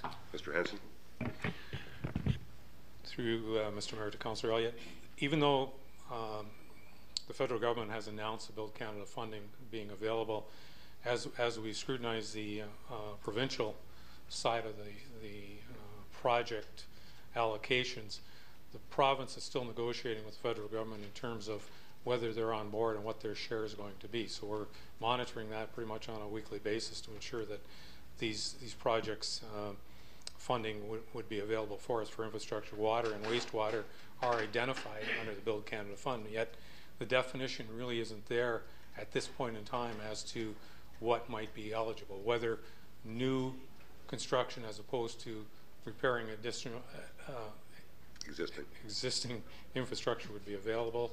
We don't know that as yet, so we're monitoring that. So certainly the goal here, I think, in Council's direction at the time, was to have these projects shovel ready if funding does come forward. So if you ask the question today, we're not certain whether this type of project would be eligible for the funding. Great. Councillor? Okay, thanks, Ron. I'm glad for the clarification. I guess when you take a look at the overall total of the cost of this, of the servicing, that's $7+ to get through. As Councillor Barrick was talking, you know, the region waived their development charges of $540,000. The net was 500 jobs. The tax base increased by $250. The payback was 2 years. We're talking about spending 14 times that amount of money with no guarantee of any jobs by running this pipe in the ground. There's nothing at the end of it. We've got 56 acres of land that we have 56 acres of land, one lot. Unless we've got an offer to buy the land and conditional upon us servicing it, I guess it's, you know, you put the pipe in and hope somebody comes, or you hope somebody comes and put the pipe in as mutual agreement. Going forward, I'm glad to hear that. I'm glad to hear that it's an 18-month process for the design with this, because that amount of money, I think, needs to be looked at by the next council that comes in. Let them decide what they want to do. That gives us a chance to take a look at what the BCF has in store, what the province is going to come. It's an awful lot of money for the residents to pick up totally on the tax levy, because that's where it's going to come from through a debenture. Because there's no other way to do it, because if there's nobody using the wastewater system, nobody's paying for it. So we had, like I said before, Mr. Matheson here, and we didn't want to waive the $35,000 because the taxpayers were going to pick up the missing $35,000. Yet we see nothing wrong with spending $7 million on putting pipe in the ground. It's a heck of a lot of money to run pipe to vacant land where nobody's there. And I understand where Councillor Barrick was talking about for the region, the $540,000 that they paid back to the companies was spread out across the region. It's pretty easy to spread 540 out across 12 municipalities, where it is $7 million in one. Yeah, it might be an election, but it all depends on who's running. And to me, I keep looking at this, and it's $400,000 for the detailed design, spend up to $1 million for all the other tests, and then you got to put the pipe in the ground. And I don't know if I'm one that wants to spend that kind of money on a maybe somebody comes, or opposed to my colleague Councillor Doucette, who's always talking about fixing up over on the east side. I mean, if you're going to put pipe in the ground, why don't we fix something where there's residents are living? So that's why I'm glad that it's going to take some time, so it gives us time to see what kind of funding is there, where this is going to lead to, and it just gives us a chance to see if the government is actually going to step to the table and help us do this, if they actually will. Thank you, Councillor. Mr. Hanson. Through Mr. Mayor, Councillor Elliott. I think the big advantage, Councillor Elliott, here is when this process is done at 18 months, the next council will then have a complete study on the number of developable industrial acres that can actually be serviced in spite of all the environmentally sensitive land, the wood lots and so on.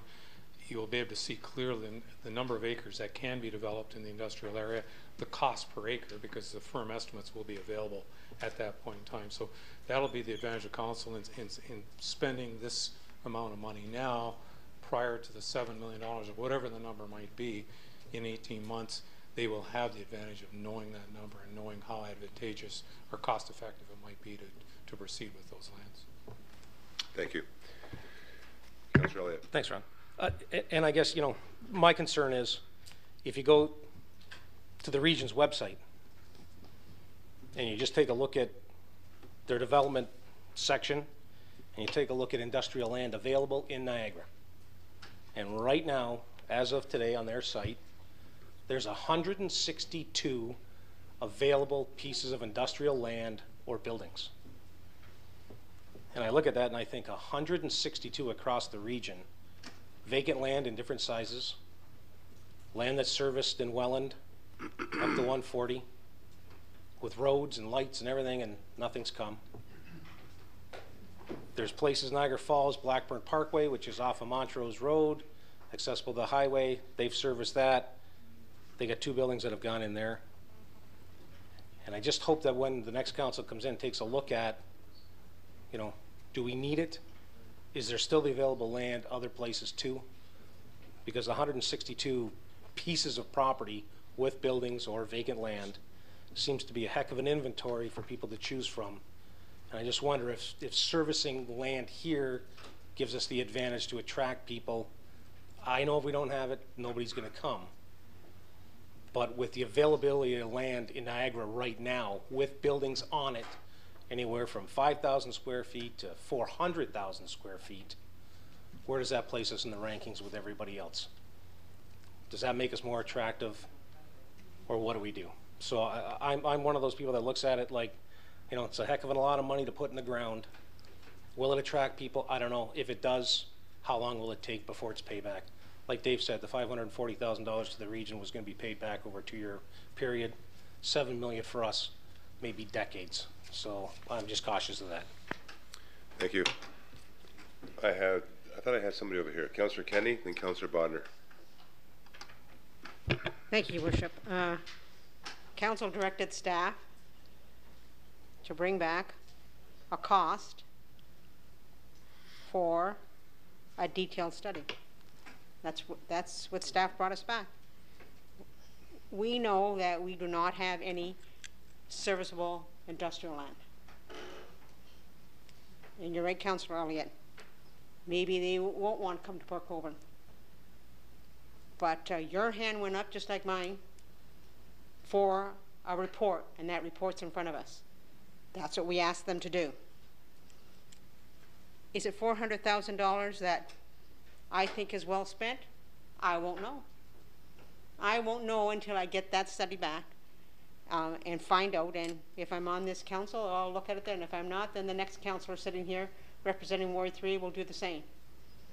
But we have to have an opportunity here for our city, never mind the whole Niagara region, for our city to move ahead. And the only way we're going to move ahead is to get this serviceable land ready. And maybe by then, Build Canada will have another thing coming in front of us and say, yours is shovel ready, it's all ready, all the reports are there. But that's what I'm looking for. So as much as I might not think it's a great, I think it's a good report, Ron, thank you. And I think that it was great that it came at that amount. I actually was shocked, because I know you had said the amount between 800,000 and $1 million, and I thought, holy moly, just for some consultant. I get so crazy when we spend that tons of money on consultants and lawyers, but this is what we have to do. If we're really serious about moving Port Colborne forward, then this is something I believe that we have to do. Thank you, Councillor. Councillor Bodnar? Thank you, Mr. Mayor. I think Councillor Kenny covered almost everything that I was going to say, but just so there isn't any misconceptions out there, we're not spending $7 million. I know Dave's been throwing that number around, but just so that people aren't dropping off their chairs at when they watch this. But I think we've proven in the past that if we have something ready to go and the opportunity comes along where we can partner with some money, it's a big deal for this community, and I think people expect us to be proactive. Will we go the $7 million route? To be determined. But if we're not down that road to make that choice, then we don't have a choice. So I think this is a good way to go, and certainly I'll support this. Thank you, Councillor. Any further comments or questions? Ron, I just have a few questions with respect to the geotechnical. In the report on page 133, it states that the selection team drafted a letter requesting clarification from AECOM, the preferred consultant, regarding details and current scope for the following. Two questions. These three, geotech, the ARC, and the topographical, they're going to be an extra cost? Yes, Mr. Mayor, that's correct. The original proposal was interpreted by the consultants to be geotechnical, archaeological, and topo for only the road network on which the infrastructure would sit. Mm-hmm. We clarified that after interviewing the proponents and clarifying what their interpretation of the RFP was, is that we want to include all of Site 4 in terms of the topo, all the geotechnical, the additional geotechnical that's required. So at the end of this 18-month study, we want to ensure that all of the lands that are identified can in fact be developed. There's no use going back and saying, well, we have to take a look at the land now to ensure that the geotechnical, for instance, is correct. So the additional price that you see there on top of the original $326,000 is for those additional studies for all of the land in Site 4. And you hit the nail right in the head, Ron, and that's the reason why I asked the question, is because the last thing we want to do is surface a whole bunch of land that we find out later can't be built on because the geotech doesn't come back positively. So they are going to do the entire site and ensure that the whole site is buildable. That's correct. Okay, my second question with respect to the same is, if in fact they do, I'm assuming they're going to do the geotech, they're going to do some test holes for the whole site. Right. If in fact we find out that the site isn't suitable for development, are we obligated to proceed on with the rest of the study? That's we would be contracted to do the work, but obviously if the geotechnical says that certain portions of it are not buildable, we would stop design in terms of those sites. But the first step has to be to determine how much land can we actually develop. The site services can't be designed until we determine the size of the site. I'll give you, for instance, the fill that's piled from the excavation of the second channel of the canal. Right. This particular consultant has come across this type of material in St. Catharines on a different project, and what they found was that the material that had been placed along the land, along the canal, was in fact not compacted correctly. The material was okay, but it had to be recompacted and redistributed, so there'd be a cost to that. The determination first has to be how much the land can be developed, and then you determine the size of the services based on that. So that's the first step. If we found that, obviously, if there was 200 acres there that we thought we could develop, and we find we can only do 58 acres, there'd have to be some stop put to the projects, because at that length of servicing that would be required, it would no longer be a cost-effective project. So that determination will be done by the advisory committee as we go forward with it. Great, thank you, Ron. And just to comment, members of council, I don't want to repeat too much of what's already been said from Councillor Kenny and Councillor Bodnar, but I do agree with quite frankly the foresight this council has taken over the course of the last couple terms of council. I see Dan looking at me, and I can read your mind, Dan. All the work that we did with the gateway strategy, all the work that we did with the industrial lands strategy, and what we've paid to establish an inventory of new lands, which, by the way, differentiates itself from other lands throughout the region, as Councillor Elliott mentioned, because of the attachment to that multimodal transportation network. These lands are on the canal. They're on a short line rail. They connect to a mainline rail lane. They're going to be on a 4-lane highway once the east-west arterial road gets done, and they're on the current 406 highway. You know, regardless of what jurisdiction we're talking about, whether it be Welland or Port Colborne, we will have and continue to grow a new industrial cluster between Main Street and Port Colborne and Main Street and Welland. That, quite frankly, is one of the only few that will be left in Niagara. And the reason why I congratulate this in the past council for aligning this with what we've already established with respect to the industrial land study, as well as the gateway strategy and all the incentives that are packaged to really ensure that we can market this appropriately, is the fact that it's Port Colborne's future. It's South Niagara's future. So it's not just attaching itself for the next 2 to 5 years. It's attaching itself from now 30 to 50 years down the road. So albeit you might not see much growth in the future with respect to 2 to 5 years, you can be rest assured that well down the road, you're going to see growth in these lands. It has to start somewhere. And this council has taken on that responsibility to ensure that it starts now. I also want to make a comment about the Building Canada Fund. One of the things that this council and the past councils have done very successfully is queued up projects to ensure that they're shovel ready, so that when these funds do make themselves available, we get in the queue quickly. So I would encourage council to keep that in mind, whether it be this project or any other project that's going to come before council. And by the way, there's going to be many of them that will be before this council before the next election. And personally, I'm going to ensure that, because at the end of the day, we want to queue up those projects so that when this Building Canada Fund does get solidified between the federal government and what they're going to offer, and of course I'll use the word the conditions, and of course the agreement that we're expecting that they're going to have with the province of Ontario, that in fact once that's done, even if there's a little inkling of us meeting the conditions of those funds, those applications will be flying in from the city of Port Colborne, so that we can then leverage that funding ×3. Now, members of council will recognize that we're currently working on a financing strategy based on I won't go too far into it, but and kick me if you have to, Bob. But based on an opportunity. Thank you, Barbara. That has presented itself, and that can act as that 1/3 funding, with no impact to the taxpayers whatsoever, just like we've done in the past. And if we multiply it by 3, it can bring in close to $40 million into the city, which can look after some of these projects, once again, with no impact to the taxpayers, but a positive impact to the future residents of Port Colborne and the future investors of Port Colborne. So I think the key here is twofold. Is one, to prepare for our industrial future, because quite frankly, if someone was to come in tomorrow, like Young Bunslauer did a few years ago, and ask for 40 or 50 plus acres of land, we wouldn't be able to accommodate them. So we can't stick our head in the sand. We have to move forward. We have to make these things available, so that way when the economy does present itself, we're well prepared for it. The second part of it is being prepared for the Building Canada Fund. So based on that, I will fully support this, and I'm happy if council would do the same.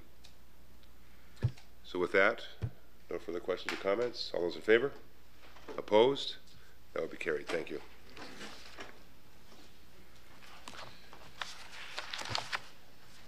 Members, we're now going to move on to item 9. I'm sorry, 8. Councillor Kenny. Thank you, Your Worship. Department of Engineering and Operations, Engineering Division Report number 2014-17, subject temporary road closure, Catherine Street, Clarence Street, and Clarence Street Lane.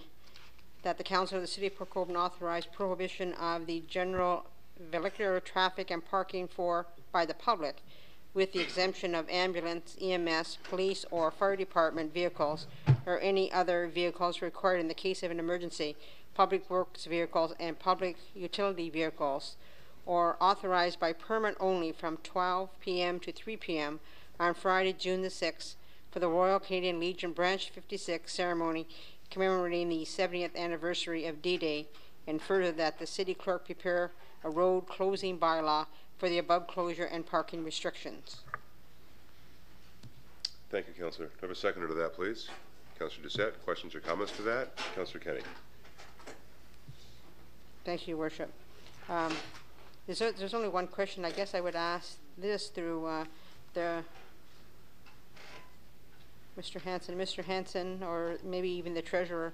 I just want to know if the market clerk has had the opportunity to speak to the vendors, because that is market day, and they always end between 12 and 1, and I think it's important that we relay this to the vendors of the market. They do bring a lot into the community and with their market day, and I just want to know if that has been relayed to them, that is going to happen that day. You know, this is north of Clarence Street? Is it not that No, way? it's from Clarence Street north. By Matheson's. North that towards way. the dentist's office. Still, I think that wouldn't that have an impact? Maybe they want to stay longer. For parking. Maybe they want to stay for parking, right? Mr. Hanson, go ahead. Not always. No, they don't. Through you, Mr. Mayor, we'd be happy to have the market clerk speak to them. I don't think there'll be much of an impact on the vendors themselves. This is actually north of Clarence Street, just up to the laneway, and the only thing it'll do is close that for 3 hours, restrict the parking on the street for the 3 hours. So we'd be happy to notify everybody prior to. Sure. Great. Not a Thank you. problem. Thank you, Mr. Hanson. Thank you, Councillor Kenny. Further questions or comments to the report? Members of Council, all those in favor? Opposed? That would be carried. Thank you. We'll now move on to item 9. Councillor Danch.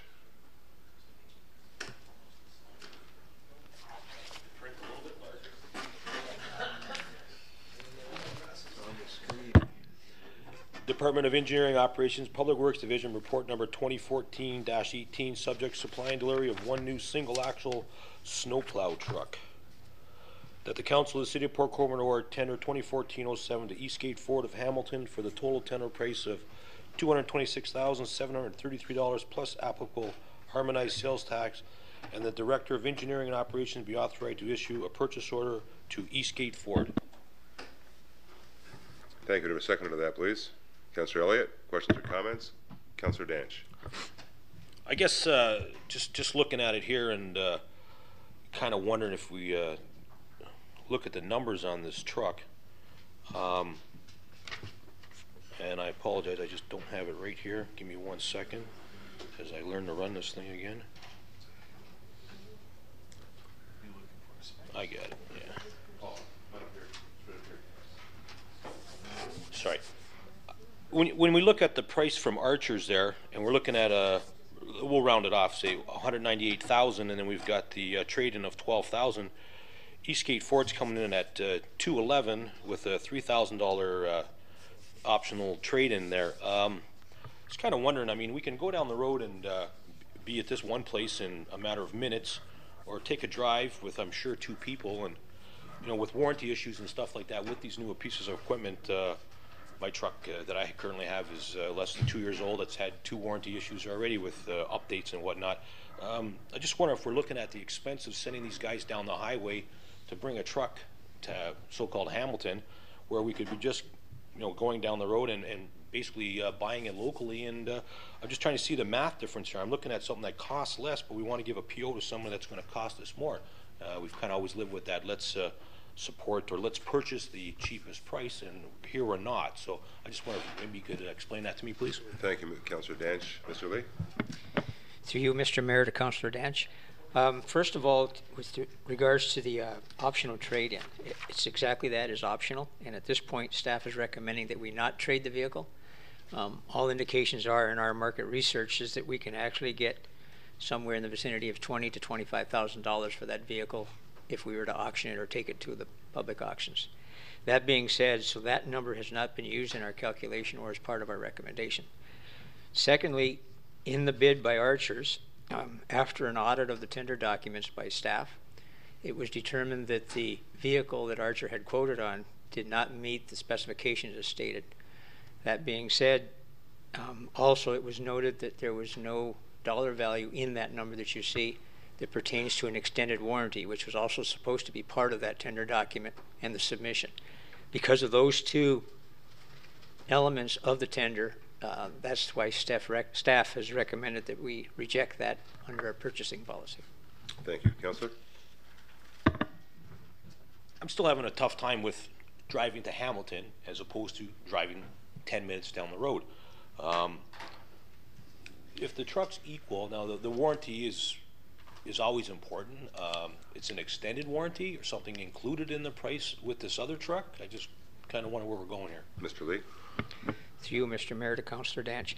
The extended warranty is included in the price of the vehicle that we are recommending. That pricing was not included in the pricing that you see for Archer truck right now, the so-called cheaper in the report. Councillor? So the extended warranty on the International was going to be $10,000 more? Like, Mr. Lee? Through you, Mr. Mayor, to Councillor Danch. Because the pricing wasn't included at the time of tender closing, we can't go back and ask for pricing after the fact. That's just not the way things are done. Councillor?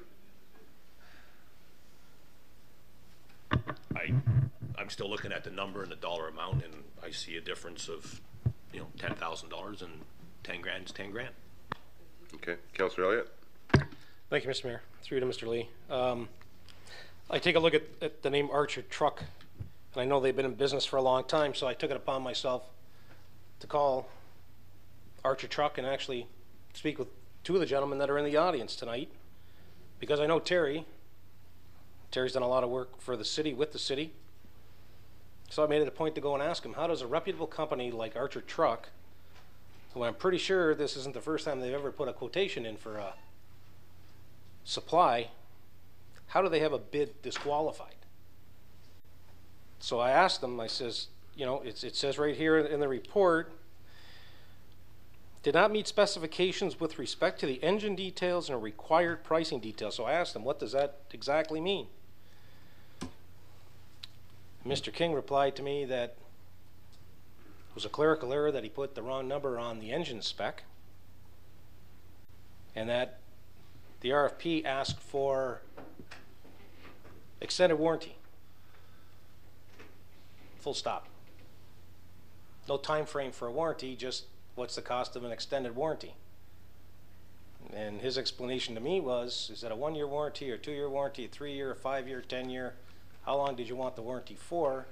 And he told me that he attached a warranty sheet to his submission. And we've heard from Mr. Hansen earlier that in a quote from ACOM for theirs, they actually wrote a letter to them for clarification on some of the requirements in the tender. And I'm just wondering why a company like Archer, who's close by, why we didn't ask them to clarify missing information, or is this the correct information? They're less money. The bid from Eastgate Ford was $14,000 more, plus an extra $15,000 for the extra warranty and some optional equipment that we were going to take too. So I'm just wondering why we didn't clarify with them as to any missing information that they may have had. Thank you. Mr. Lee? Through you, Mr. Mayor, to Councillor Elliott. What staff, in the audit that staff conducted, it was noted in the tender documents that was submitted by Archer that the engine did not meet the torque specifications as per the document. That being said, that's all that staff can go on, is that particular number that's submitted at that time. If the vehicle didn't meet that specification, which is a very simple number to meet, we would have thought, it's tough for us to make assumptions at this point in time. The tender had closed, and so after the tender process is closed, under our purchasing policy and under any procedure, we are not able to go back and get a clarification on a torque reading that it did not meet the spec. Councillor? So when you spec'd out the engine, did you have a requirement for whatever size it was or whatever torque was on it and said that this is what it has to be? Mr. Lee? Through you, Mr. Mayor, to Councillor Elliott. Yes, that is correct. It stated right in there what the torque figure and the horsepower had to be, and the vehicle that was quoted by Archers did not meet that specification. Councillor? Okay, because that kind of confuses me as to why somebody that's in the business of putting quotes in would look at the number that's specified and quote and bid on something that doesn't meet those expectations right off the hop. I mean, if it says, I need this engine, and they say, well, the truck we have has this, why would they even bother bidding? Through you, Mr. Mayor, to Councillor Elliott. Staff was also very confused by that. That being said, what I mean by that is as you had stated earlier, a reputable company that's been around for so long.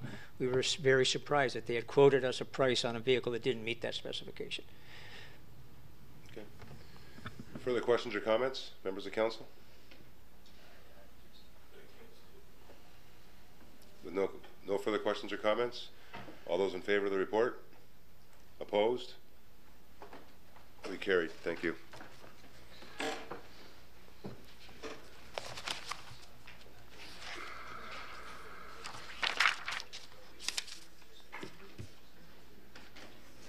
We'll now move on to item 14, Councillor Steele.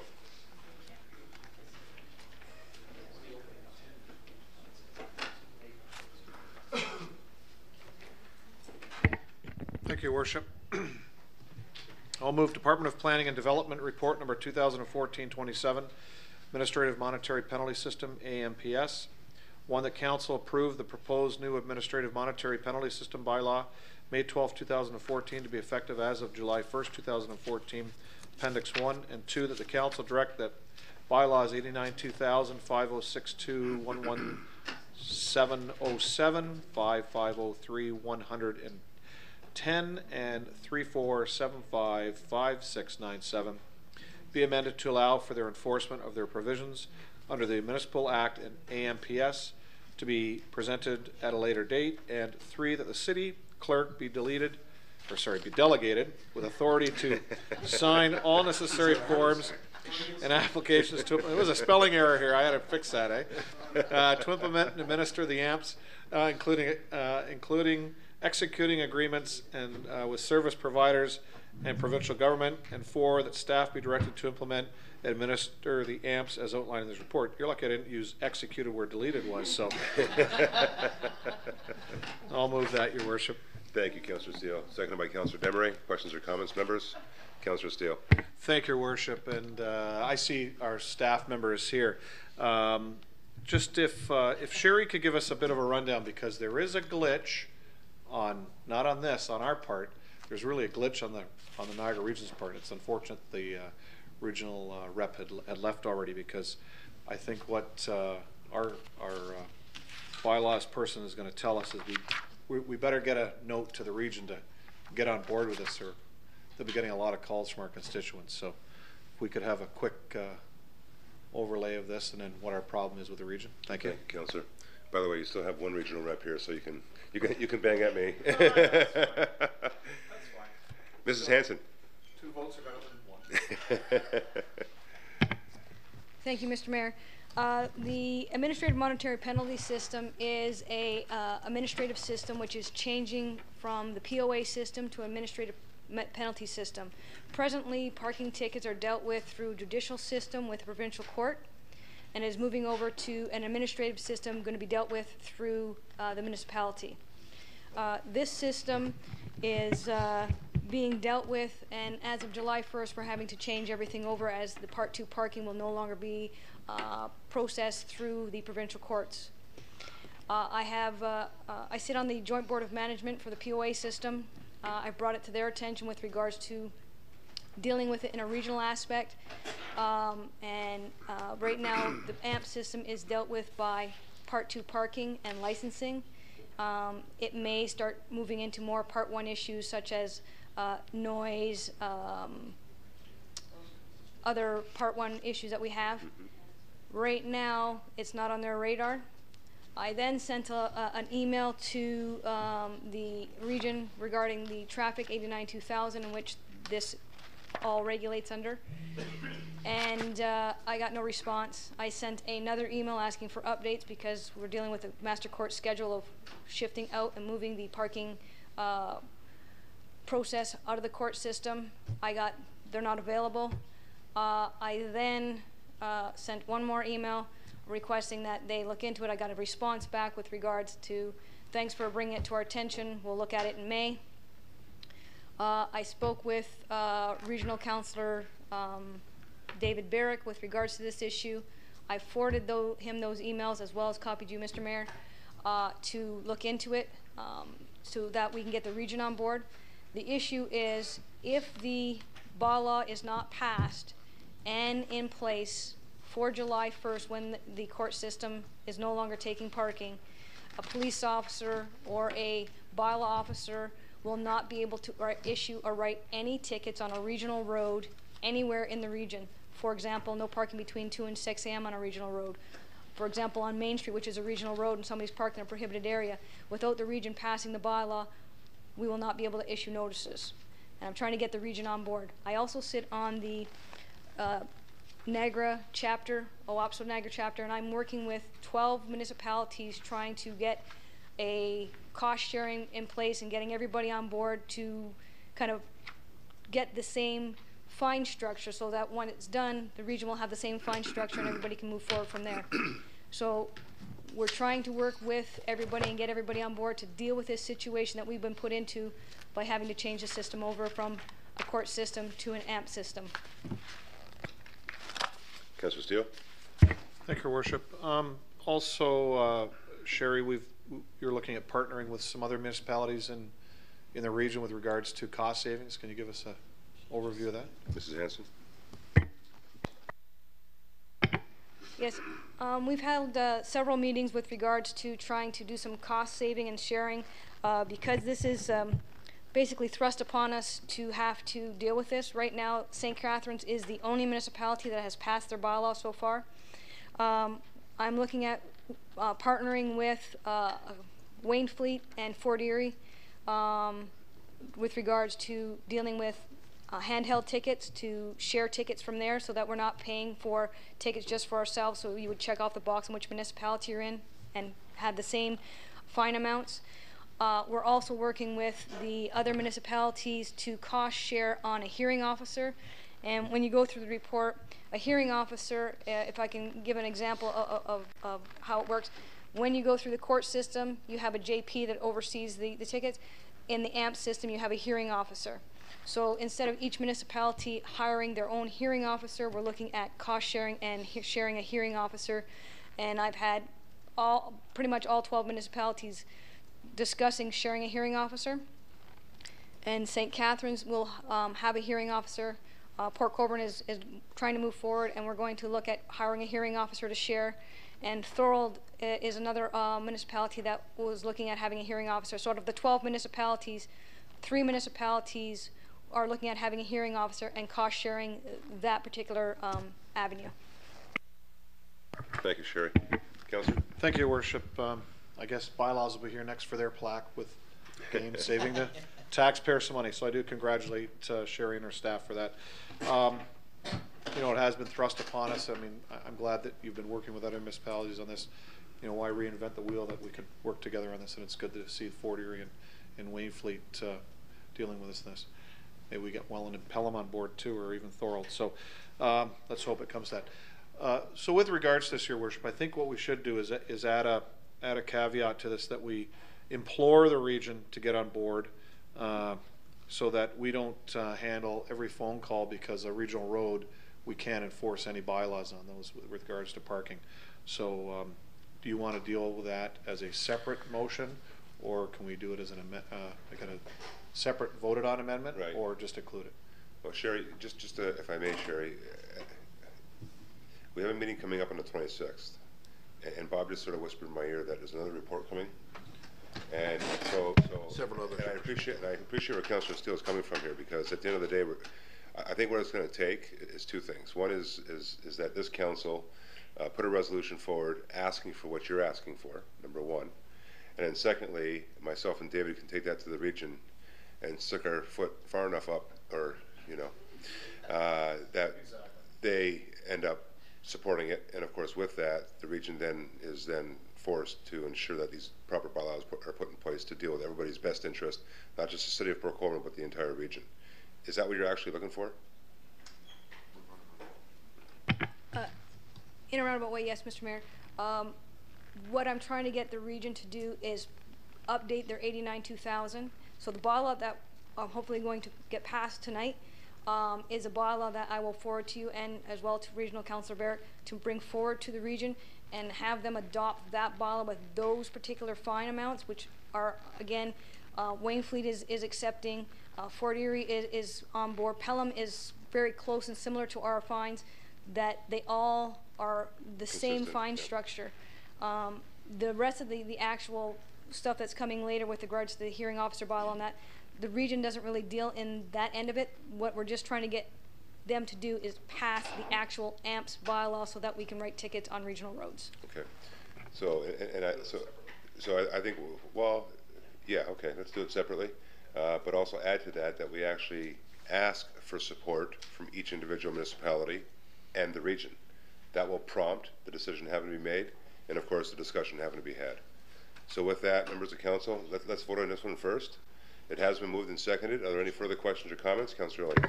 Thank you, Mayor. So if we accept the bylaws presented, we're going to accept the fees as presented? Mrs. Hanson? Through you, Mr. Mayor, yes, as presented, this is what has been agreed upon. I've been working with the other municipalities that the fees that are in here are administrative fees. So it encompasses, we can get back actual fees that before you couldn't. So now if somebody is late paying, you add that fee on. So these actual fine amounts are for extra things that we now have to do and pay for, like a hearing officer and that type of thing, is all encompassed in the actual fee amount. Councillor? And I guess just for clarification, you were asking that municipalities buy into kind of like the same set fine amounts? Is Mrs. that? Hanson? And I just want to know. Go ahead. Is it prudent to pass this, or should we, or do you want to have all 12 municipalities get together? So you're talking kind of cost savings to get tickets generic for everybody. If we pass this, and then some municipalities that haven't passed their bylaws say, you know, we want a fine of this and that and that for tickets, is it better to have everybody together before we do it? Mr. Howe? Your Worship, every municipality can be different.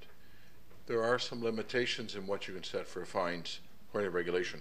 What is proposed and what Sherry has been working on with all of the other bylaw enforcement officers, which is kind of scary, you walk in here and they're all in here, all in uniforms. It's a little bit unnerving, but they're all working towards a consistent charge so that when a hearing officer sits down and listening to Fort Erie a complaint or one from Wainfleet or Pelham or Welland, they're all hearing the same numbers. It's very easy then for the police to write the same ticket. These numbers have been reviewed extensively with all the bylaw enforcement officers. Yes, there might be some differences between some municipalities depending on the opinion of the council. Right now, this bylaw needs to get approved so that we can get approval through the Ministry of Transportation. So there's some urgency on that. We're not finished. There's more bylaws yet to come. This one has a time problem to it that we've got to get into. And the numbers here, we believe, are the best that are going to be the best of the best compared to, along with the other municipalities. But if I may, this is what you're asking for, be supported by the municipalities and the region. Right now, this proposal is supported by a couple of the other municipalities in which I'm trying to work jointly with. Some of the other municipalities are very close and similar to those. Some are even higher than ours. But the majority of the bulk of the ones that are written on a regular basis are the ones that are pretty much the same, and that's what we're trying to get the region to pass, so that no matter what municipality you're in, you can have, you know, I don't have it open right here, $40 for parking in a prohibited area. I'm not sure if that's the actual amount I wrote in there, but whatever that is. What I'm getting at, Sherry, is that to prompt the discussion and decision to be made at the regional level, would it be prudent for Councillor Steele just to simply add on an amendment here asking for region support? When I was trying to get the region on board, they haven't updated and changed their fines since 1989. So for parking in a prohibited area on King Street as $30, for parking on in a prohibited area on Main Street is still $15. It hasn't been changed since 1989. So I go back to my question. Would it be prudent for us to actually ask the region to support this bylaw. That's what I'm hoping for. Okay, so maybe since we have others coming forward in the future, this being time sensitive, why don't we simply add an amendment onto here that asks for regional support of this bylaw, and that therefore it will prompt that discussion having to be had at the regional level, and of course then therefore Councillor Barrick and I can obviously speak to it. Mr. Howe.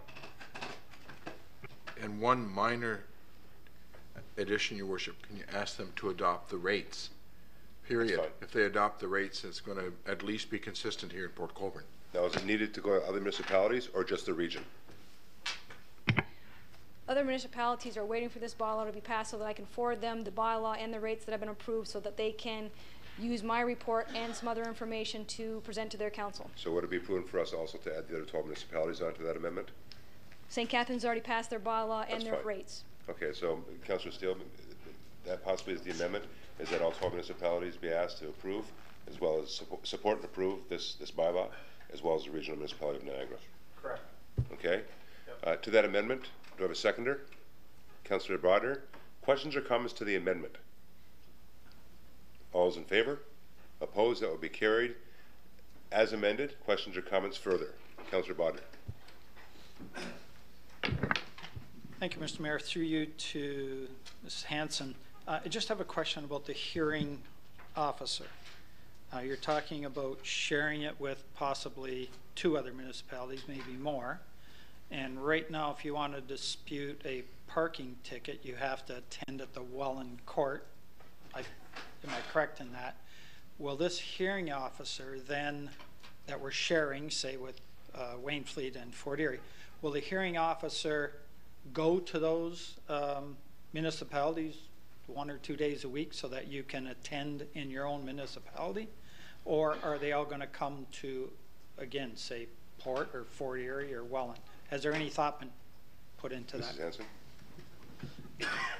We've had several discussions on that issue, and the hearing officer we've discussed will be in the city of Port Colborne, in the, hopefully the library area, which I've set aside, and the other municipalities would normally have to go to another municipality, to a court office, would be willing to come to Port Colborne. We discussed going to the other municipalities, and for the first year, we'd like it to be stable and be able to figure out the true costs.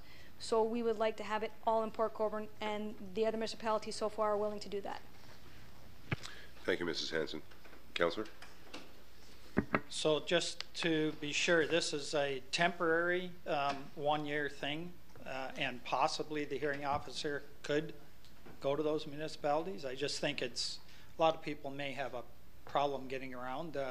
You know, obviously they must have a car if they're getting a parking ticket, but this, but I think this also includes bylaw infractions also, right? Mrs. Hanson. Through you, Mr. Mayor. The only bylaw infractions this will include is licensing, which we don't have in this particular presentation. But the hearing officer is dealing with those that would have went to provincial court. In Port Colborne, we haven't gone to provincial court for a parking ticket in over 10 years. We have been trying to deal with it in-house and dealing with those. In the last 5 years, we've dealt with 12, maybe 15 screenings, which is the secondary stage. So I issue a ticket, I review it to make sure it's proper and legal on its face, to make sure there's no errors. And then if you disagree with the issue, you go to an first attendance right now, which basically is like a screening officer. We've only had approximately 15 of those. We haven't had any go to court in 10 years, but we're required to have this hearing officer in place. So that's why we're trying to do some cost sharing, because all the other municipalities that we're dealing with haven't been to court in a while. We just have to have a hearing officer in place. Thank you. Councillor, that's fine. Yeah, for now. Good, thank you. Further comments or questions, members? With none, all those in favor of the amended recommendation? Opposed? That would be carried. Thank you, guys. Okay, that would be it for the items requiring a separate discussion. Are there any notices of motion this evening, members? With no notices of motion, I will entertain a motion to adjourn this portion of tonight's agenda.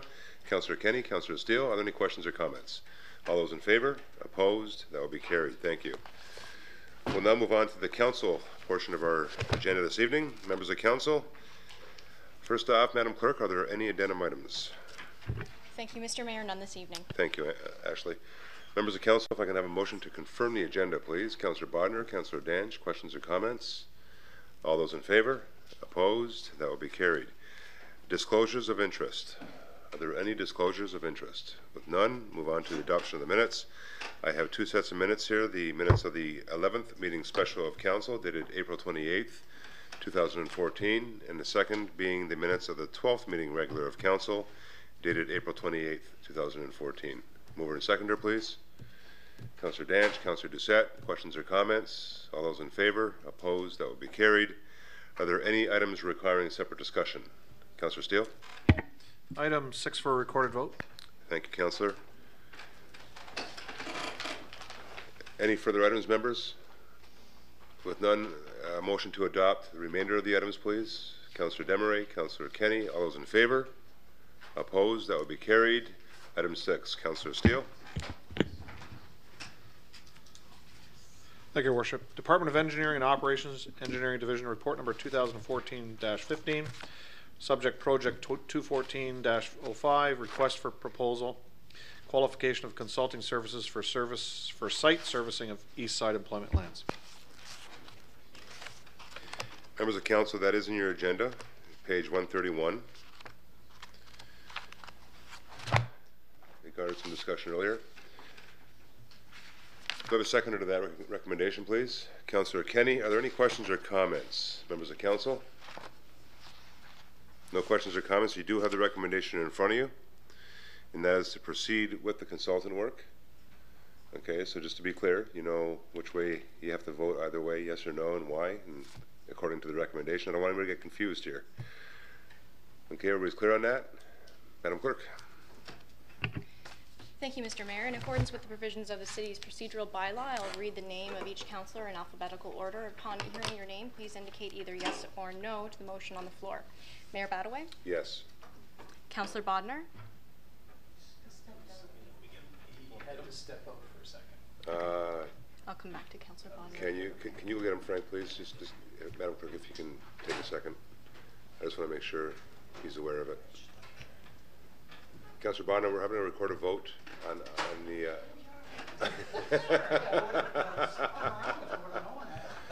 page 131, the report on the East Side lands, the consultant's report. Councillor Steele has asked for a recorded vote. And Madam Clerk is just beginning. She started off with myself, and I said yes. And you're next. 130, page 130, 131. Item 6. The answer is yes. Thank you. Councillor Butters? Yes. Councillor Danch? No. Councillor Desmarais? Yes. Councillor Doucette? Yes. Councillor Elliott? No. Councillor Kenny? Yes. Councillor Steele? Yes. The motion carries. And what was the count, Madam Clerk? What was the count on the carry? 7 in favor, 2 against. 7 in favor, 2 against. Thank you, and thank you, Madam Clerk. We'll now move on to the proclamations.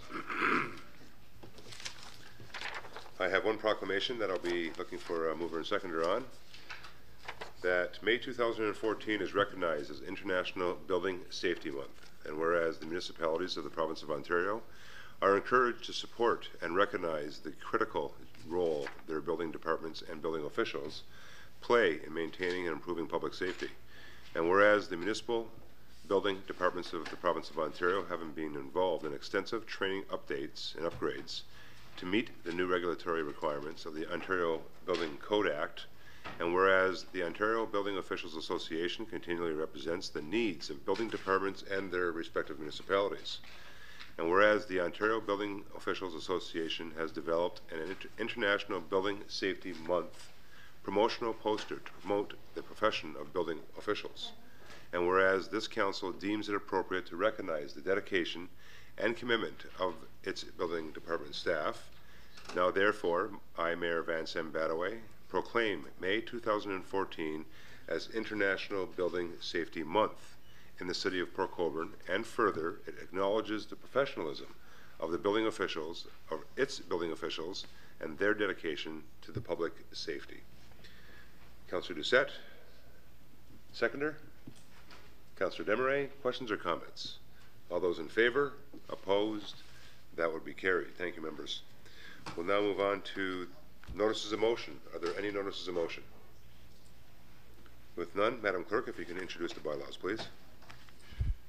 Thank you, Mr. Mayor, that the following bylaws be read 3 times and finally passed. Bylaw 6074-4014 being a bylaw to authorize entering into a lease agreement with the Niagara Health System to renew a lease for the northern portion of the gravel parking area south of Northland Point. Bylaw 6075-4114 being a bylaw to authorize entering into an agreement with the Regional Municipality of Niagara and the local area municipalities regarding fire investigation tracking application. Bylaw 60764214, a bylaw to adopt a policy respecting Port Colborne fire and emergency services, fire prevention inspections, and educational programs. Bylaw 60774314 being a bylaw to authorize entering into an engineering agreement with AECOM Canada Limited regarding request for proposal, qualification of consulting services for site servicing of East Side employment lands. Bylaw 60784414 being a bylaw to temporarily close a section of Catherine Street to vehicular traffic for the purposes of the Royal Canadian Legion Branch 56 ceremony commemorating the 70th anniversary of D-Day.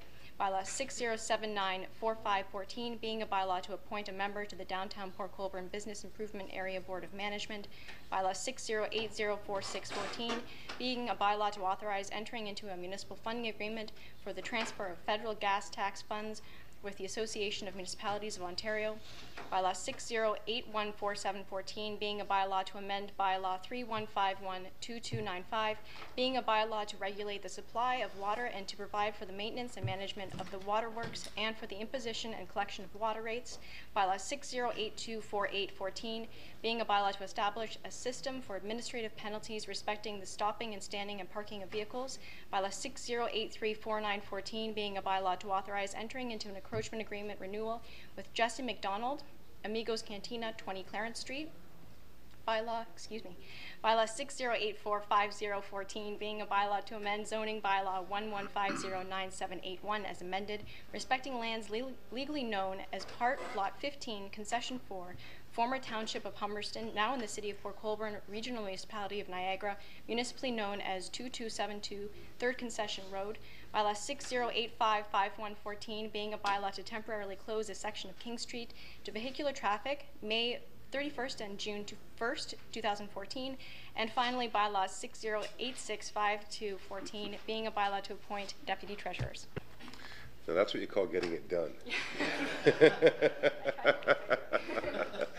Thank you, Ashley. Mover and seconder, please, for the bylaws. Councillor Steele, Councillor Bodner. Are there any questions or comments? Councillor Elliott. Thank you, Mayor. Through you to the clerk. Can we split it so that bylaw 6077/43-14 gets split out from the rest of them? Thank you. Councillor Bodner, you had a question as well? Just a comment, that's probably the most bylaws we've passed at a single meeting, I think. That, anyways. We've been saying it's getting her done, right?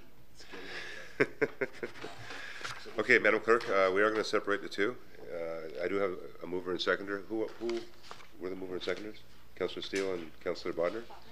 Okay, so we have no conflict there or no problem there. So if we have the same mover and seconder, so we'll do the majority of the bylaws first. Members of Council, all those in favor?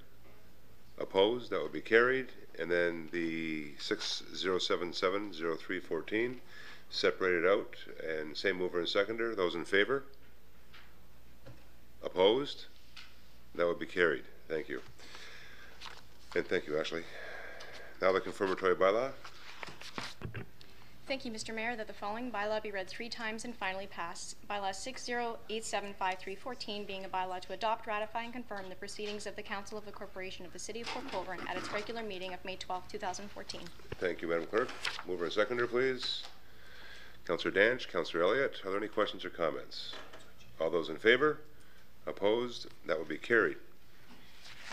And before I move on to adjournment, just a few meetings I want to announce. We have a meeting coming up on Monday, May 26th isn't that Memorial Day for the States? So we're going to have all our U.S. neighbors here in the gallery. Monday, May 26, 2014, we have a Committee of the Whole and Council meeting here at 6:30 p.m. in the Chamber, followed by June 9th, Monday, June 9th, Committee of the Whole meeting, as well as Council once again here in the Chamber, beginning at 6:30 p.m. Mr. Sinez, do we not have a meeting somewhere in there with respect to services audit, capital budget? Through you, Mr. Mayor, we are still working on that to bring forward a report on. Were you expecting that question? Yes, I was. We haven't had a chance to actually nail that down yet, so definitely when we do, we'll bring that forward and we'll set that meeting up. Thanks, Peter. Okay, so with that, members of council, if I can have a motion to adjourn this meeting. Councillor Desmarais, Councillor Danch, any further questions or comments? All in favor? Opposed? That will be carried. Please have a wonderful week. Adjourn.